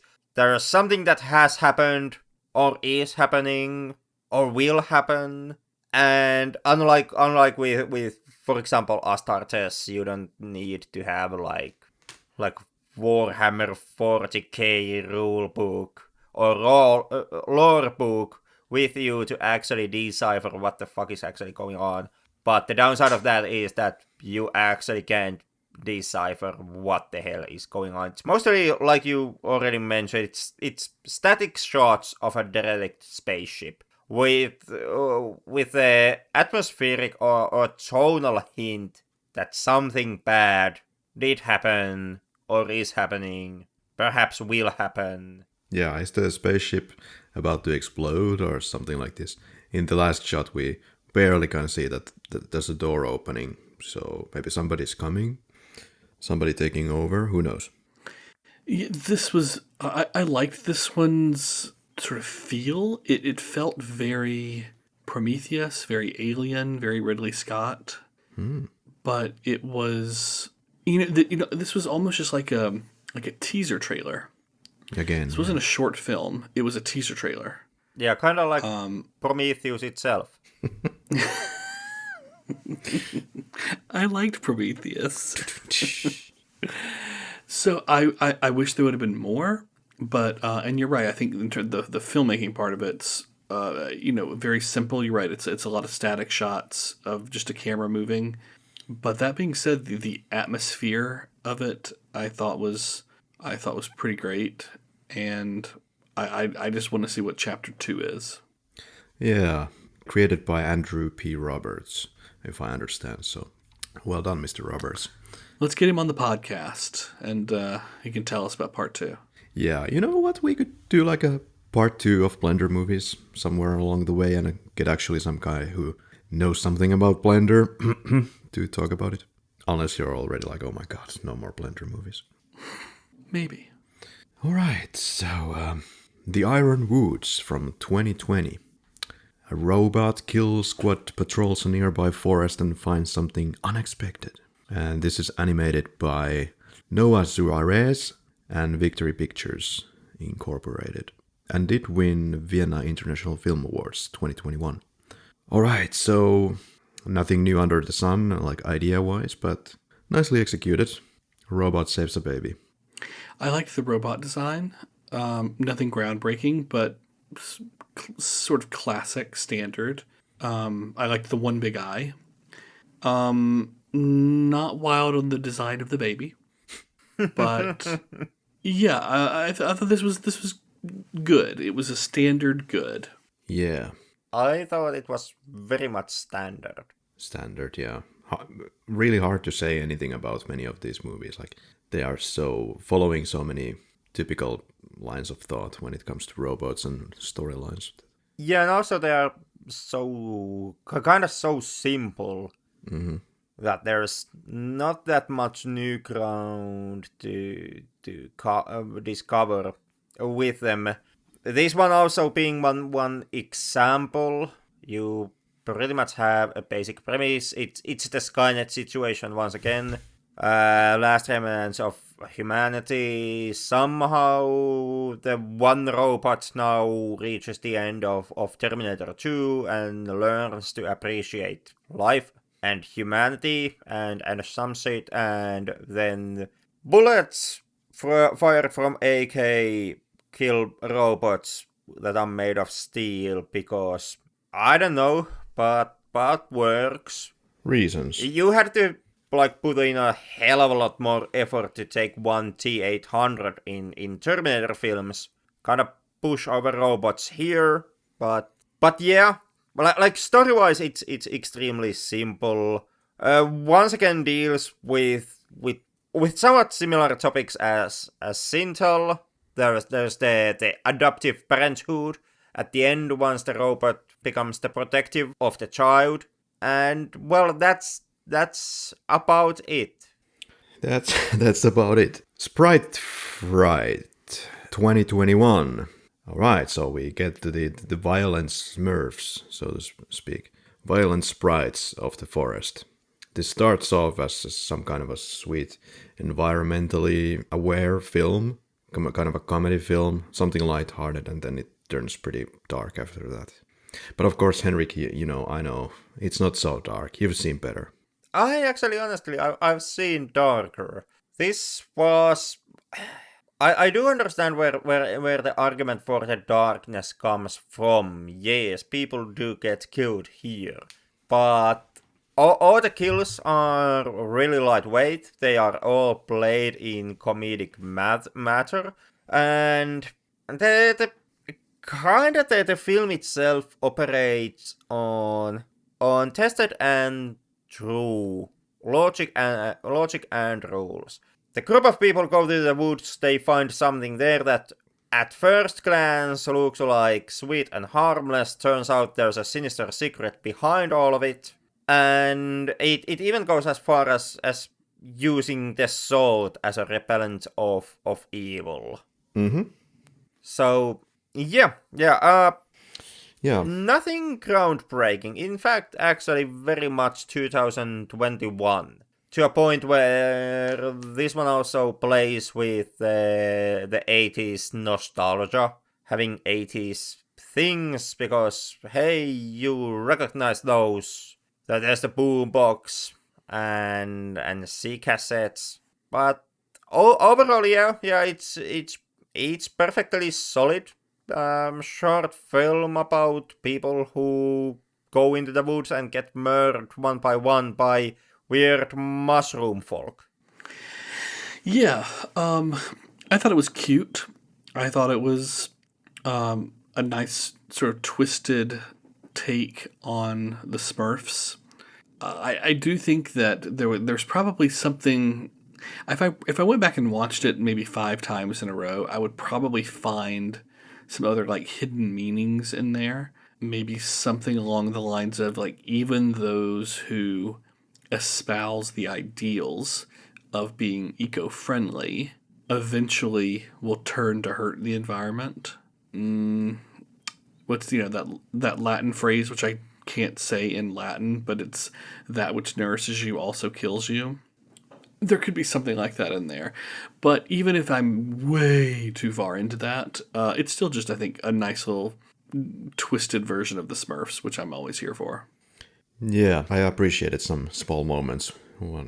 For example, one of the camper who pees into the forest. Oh, God. Yeah, it's either him or his buddy who makes the notion that this girl couldn't survive in the forest for 5 minutes, and then he's the final girl and outlives them all. Oh, I thought you were just going to say the guy who pees in the forest and then they all pee. He drowns in the pee of all these things. That was great as well. Oh, that was great. Disgusting, but great. Pretty colors. I appreciate the colors. And it was kind of surprising that they took this kind of a dark twist in the movie. I wasn't expecting it from Blender. But it's nice to see. And the foul language, which makes it something like not really proper for kids, perhaps, or extremely proper for kids, you decide. But it's proper for kids. Well. The last one of the evening would be The Drink from 2021 again, from November 3rd, so it's very fresh movie. Henrik, I guess, liked it. Yeah, this one falls into the same kind of trick category as with Tears of Steel. Like trying to combine the real world and the Blender thing. And nothing like, for example, narratively groundbreaking. It's just like one extremely short, quick idea. What if robots, but they would be lazy, no gooders, lazy, good for nothings, like we. And what if robot would run out of booze in here, motor oil, drink. But I did applaud the technical qualities here, and same way as with Tears of Steel, I did see that this one kind of once again pushing the boundaries when it came technically into the question what you can actually do with Blender. Like the animation films, they all showcases you can do animation with Blender. Yeah, and this one kind of showcases that you can once again utilize Blender in order to have a CGI and create photorealistic CGI. And I did kind of like the joke that the film had, that you have this hyper advanced robots, but they are just lazy bums, or that the society that they create is nothing but the same society that we have with the exact same behavior patterns. Yeah, this is one of these few on the list that is not made by Blender. Well, but it's made with Blender. This one created by William Landgren, so thanks for this one. Yeah, technically it's nice. It's again in this robot territory, which is not entirely appealing to me, but yeah, simple idea, simple execution, and it's done. This was maybe one of the least inspiring for me. I sort of liked the what would you call it? The blending that the blending of photorealistic, or maybe even not even photorealistic, but actual live action and the animation. I thought it looked great. There was one part that did not look so great when he's trying to get out of the pool, but I actually thought that this was, to me, I think this robot is one of many robots in a sort of post-apocalyptic after Skynet, when all the robots take over and all the humans are dead. And he goes and just commandeers this house up in the Hollywood Hills and is just bored now because it's like, all right, well, we killed all the humans, because everything's very sort of run down in the house, and there's cobwebs everywhere. And the kitchen, I mean, the refrigerator is full of like old food that's all dusty and gross, except for the motor oil. And then when he goes to the store, even the motor oil sitting on the shelf is old and crusty. And we never see another person. We never see another robot or human. So I could be reading into this. I could be having my own little fantasy world over here. But it made me think that this is the life, the bored life you get after you take over all of humanity. I'm pretty impressed that if this was really made by one guy in 2 months, because he writes in the YouTube description that after a little more than 2 months of work, here it finally is. Maybe it's nothing fancy for the people who understand Blender, but for me, this is just magic. He's Swedish. Yeah, I suppose so. Let's get him on the show. I'm sorry. He's 15. Sorry? Really? Yeah. Wow.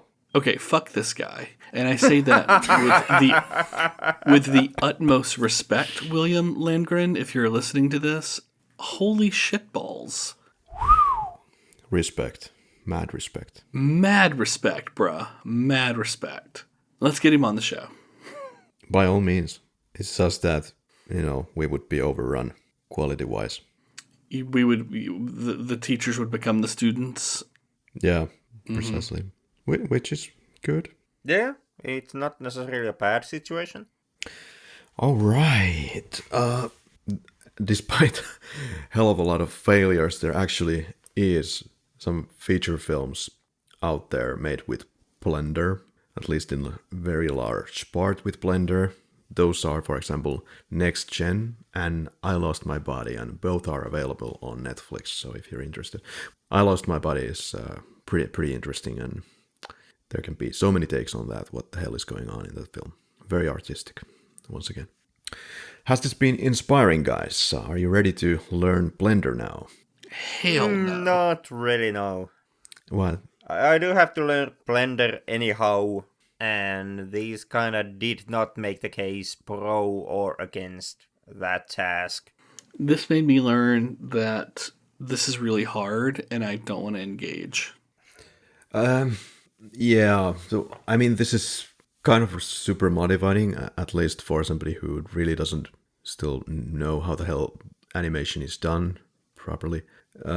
It's really inspiring, but kind of intimidating that you have to do... These worlds are so full of detail, and when the hell do you know when you're finished? That would be my main problem, because I try to be very... What the fuck is wrong with my English today?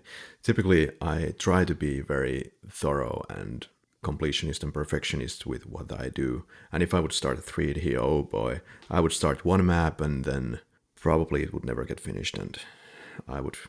Karri? Yeah. I think this would be the appropriate time to tell you the phrase that I heard long ago, which is that when an artist is working on their art, they don't finish. They just stop. Yeah, and this is actually the healthy way out.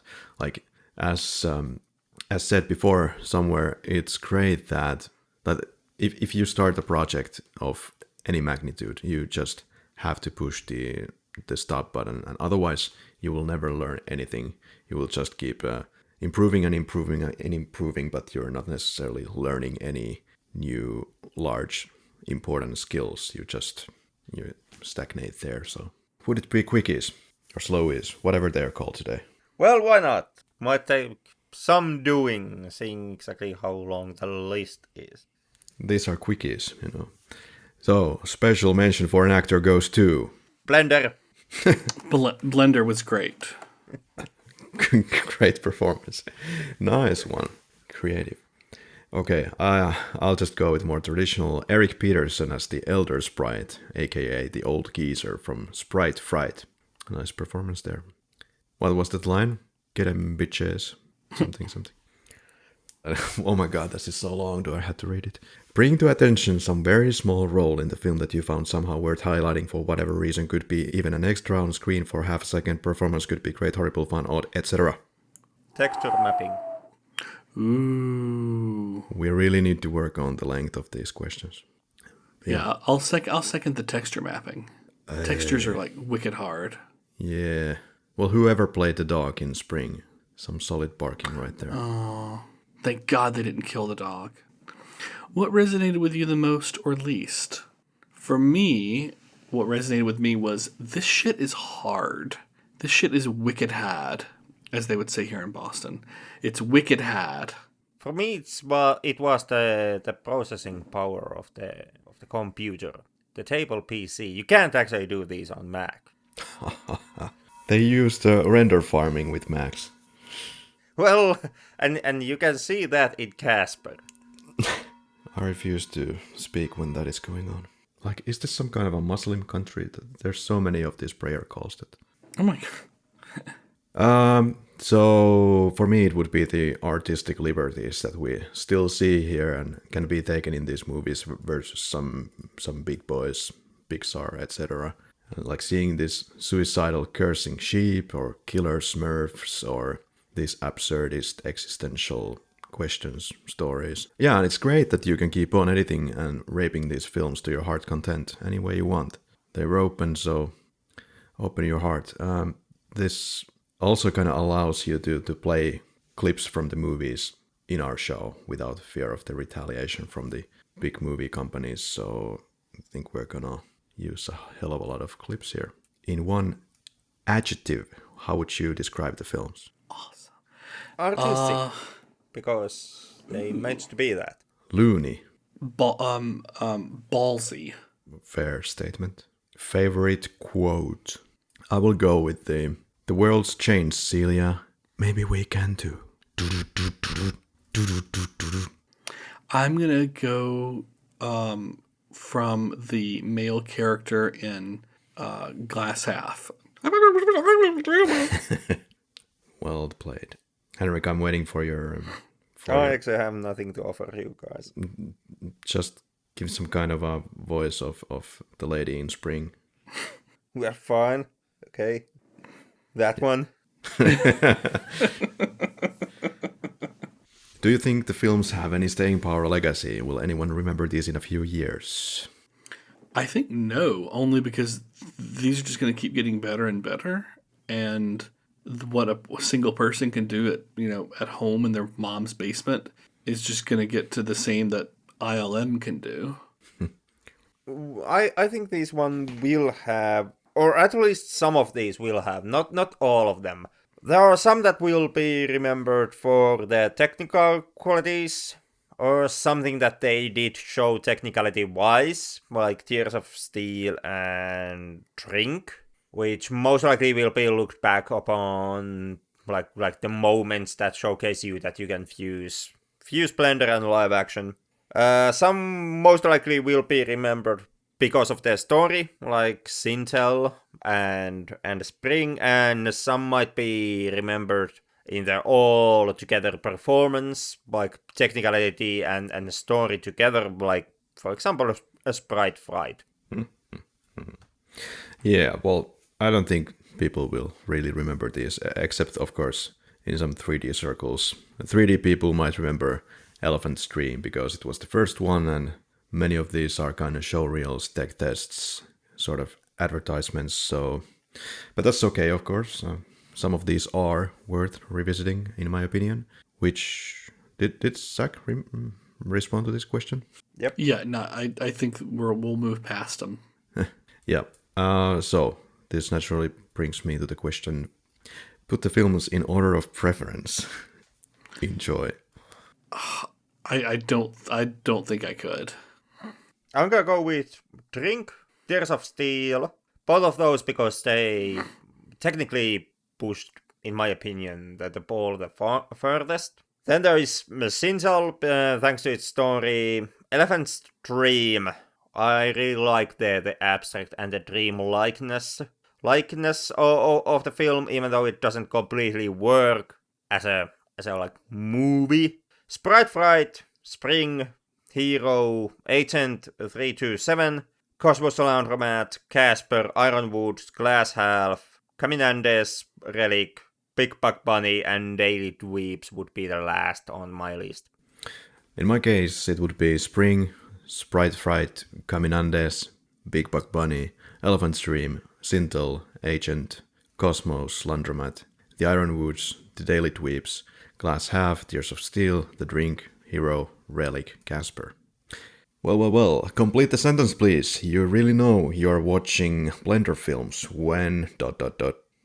When you're watching a Pixar film with not quite Pixar level ability and it only lasts 2.5 minutes. Oh, you really know you're watching Blender movies when animation can be allowed to have fun again, and these are straight from the heart.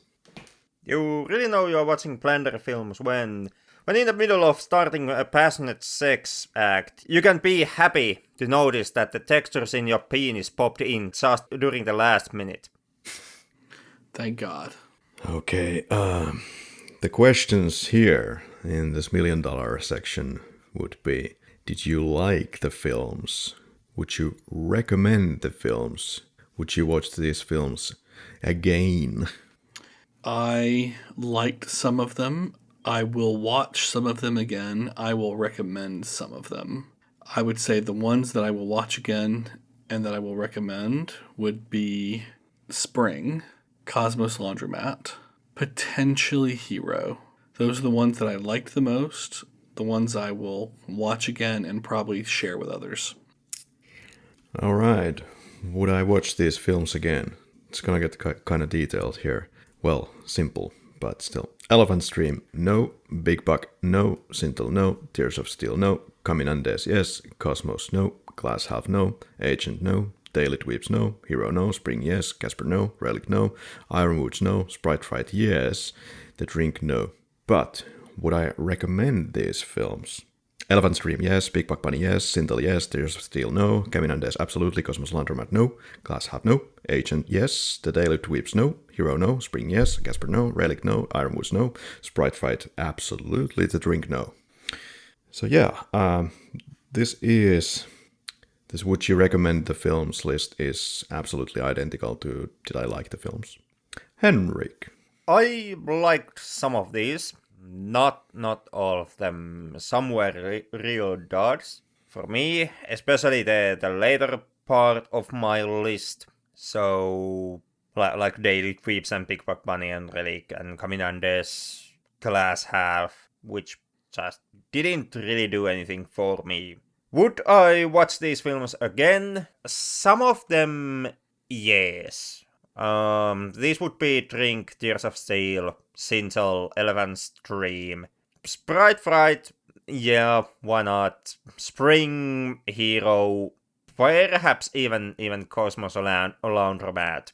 And when it comes to actually recommending these movies, I would recommend most of them.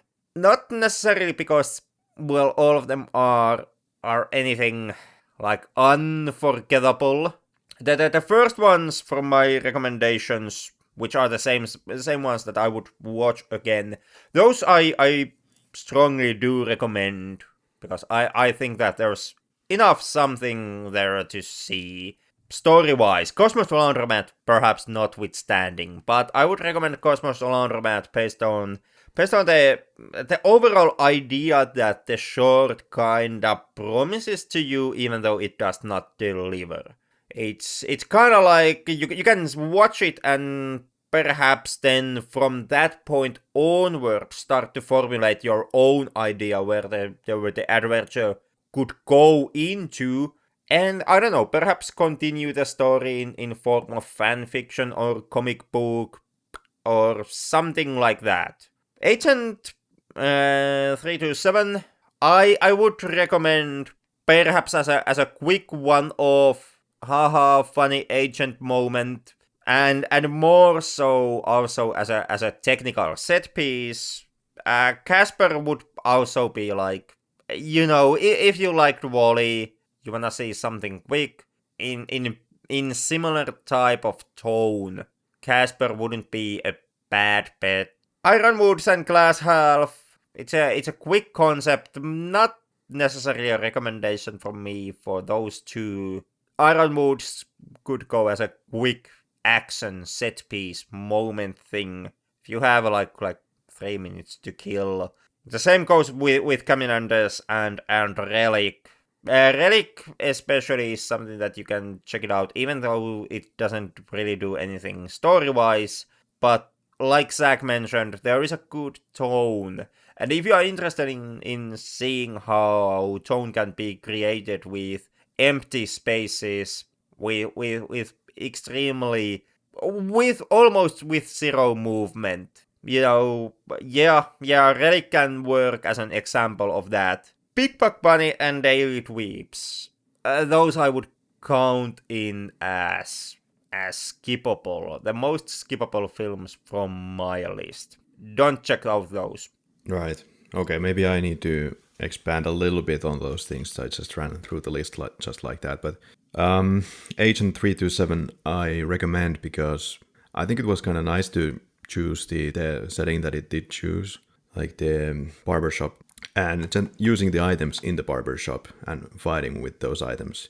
Well, nothing revolutionary, but I think it was nicely done. Daily Dweebs, like said, there's nothing much there, and kind of it would be nice to see the actual series that they never got to. And I wouldn't recommend Cosmos Laundromat because it also is an unfinished story, but technically beautiful, and I did like elements of it. Yeah, that's it.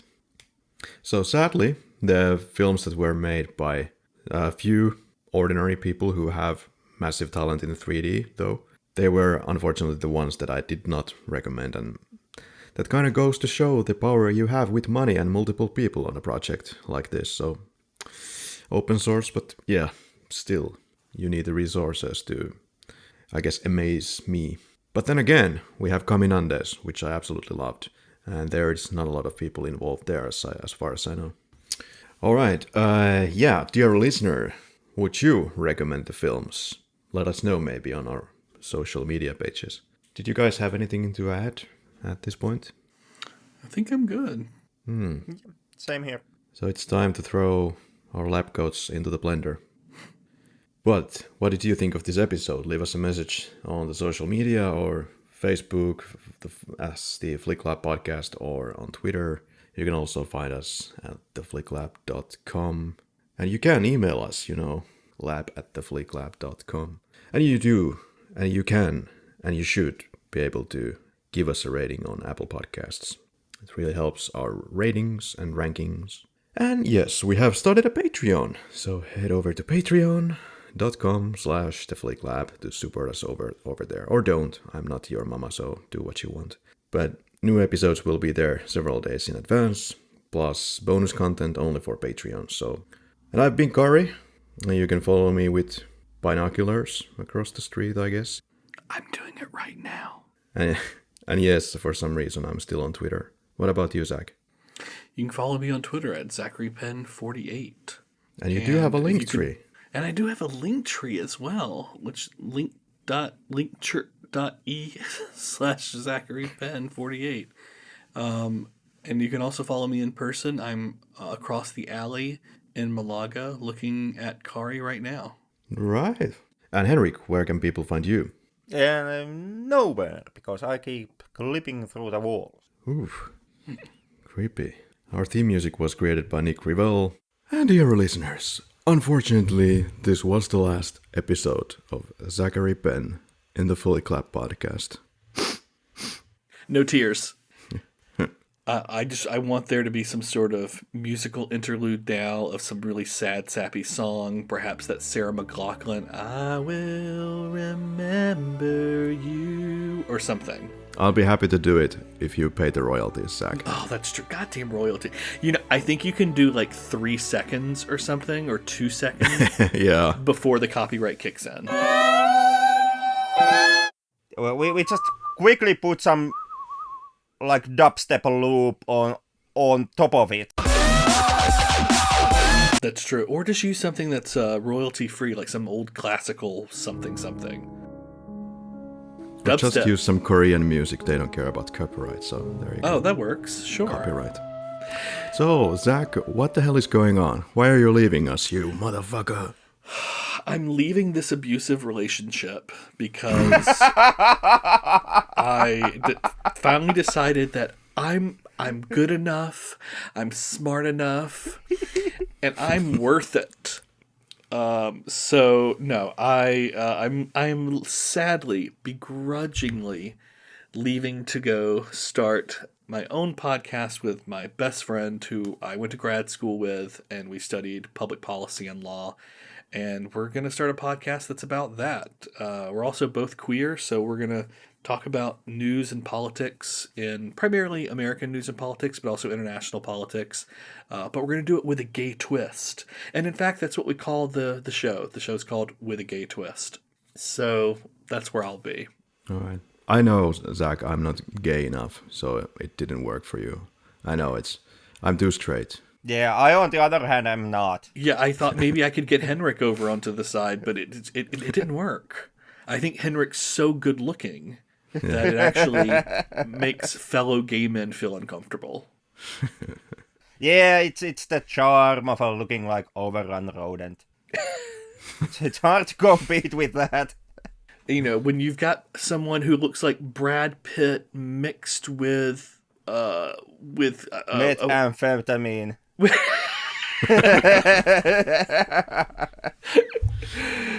Okay, yeah, with methamphetamine, yeah, sure. You know, it's difficult to work with on a daily basis. But yeah, in all seriousness, it is like Karri once said that 2 podcasts, it just is too much. Like you can't.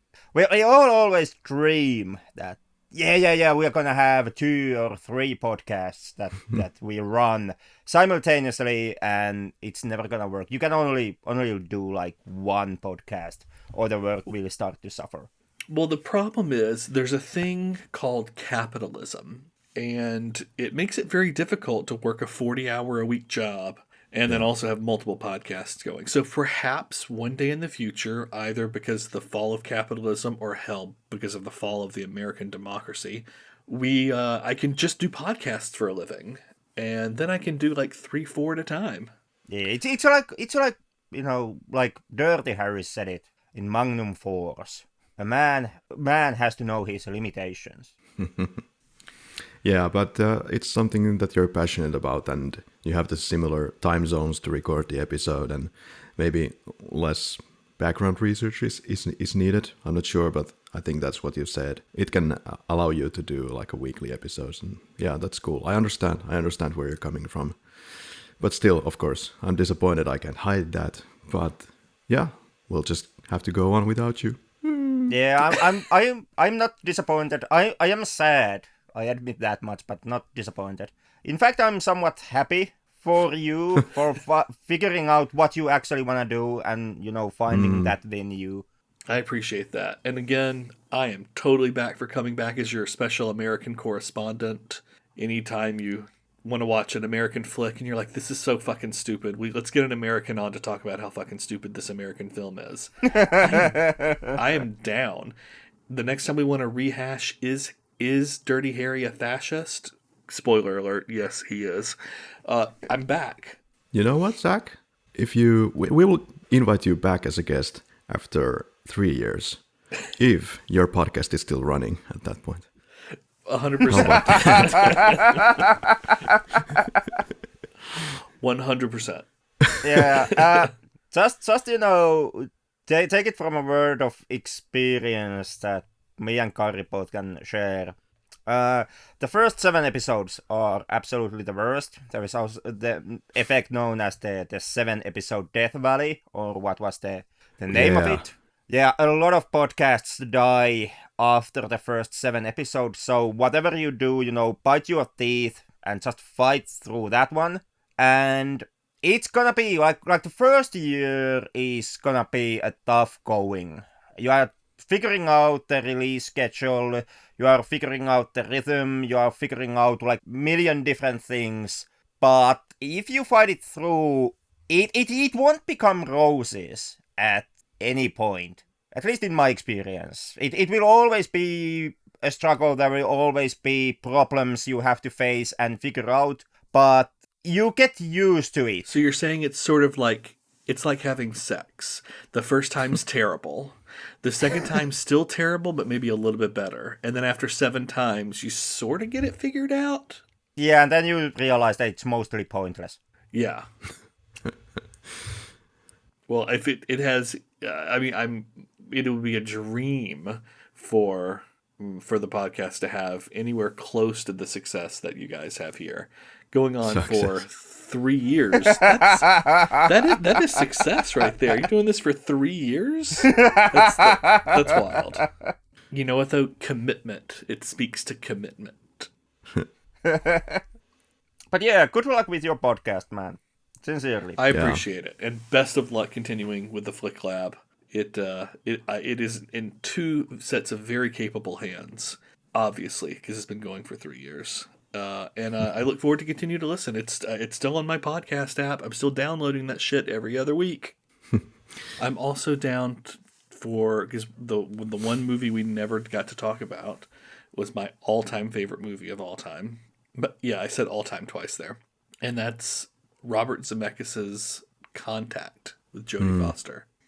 So if you can ever parlay that into an episode, I don't know, you're doing a world cinema look at different countries looking at first contact with aliens or something. Who knows? Always down to talk about that. Cool. Always a lot of gratitude for what we did during the 6 months, and all the best for you, Zach. And I'm sure we'll be talking again at some point. We 100% will. Perfect. With that said, on with the new tricks. It's going to be Taiwanese New Wave in the next 2 weeks. So see you in a fortnight. To keep this on movie quotes, to Zach and to all our listeners, we will not walk in fear of one another.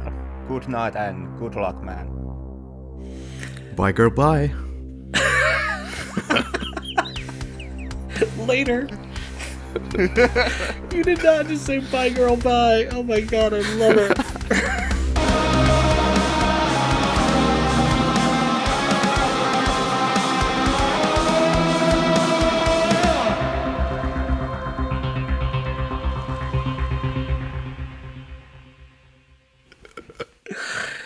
Oh my god, that's how we say hello and goodbye in our podcast. That's how we say goodbye. We say hey girl, hey, and then bye girl, bye. Precisely, that's why. Oh my god, that's fantastic. It's fantastic. Ding dong, ding dong. Couple more, please. Ding dong, the witch is dead. I know what we are gonna call that gay erotica 3D film. What? The Large Hard-On Collider. But hard-ons don't collide. I mean, unless you're docking.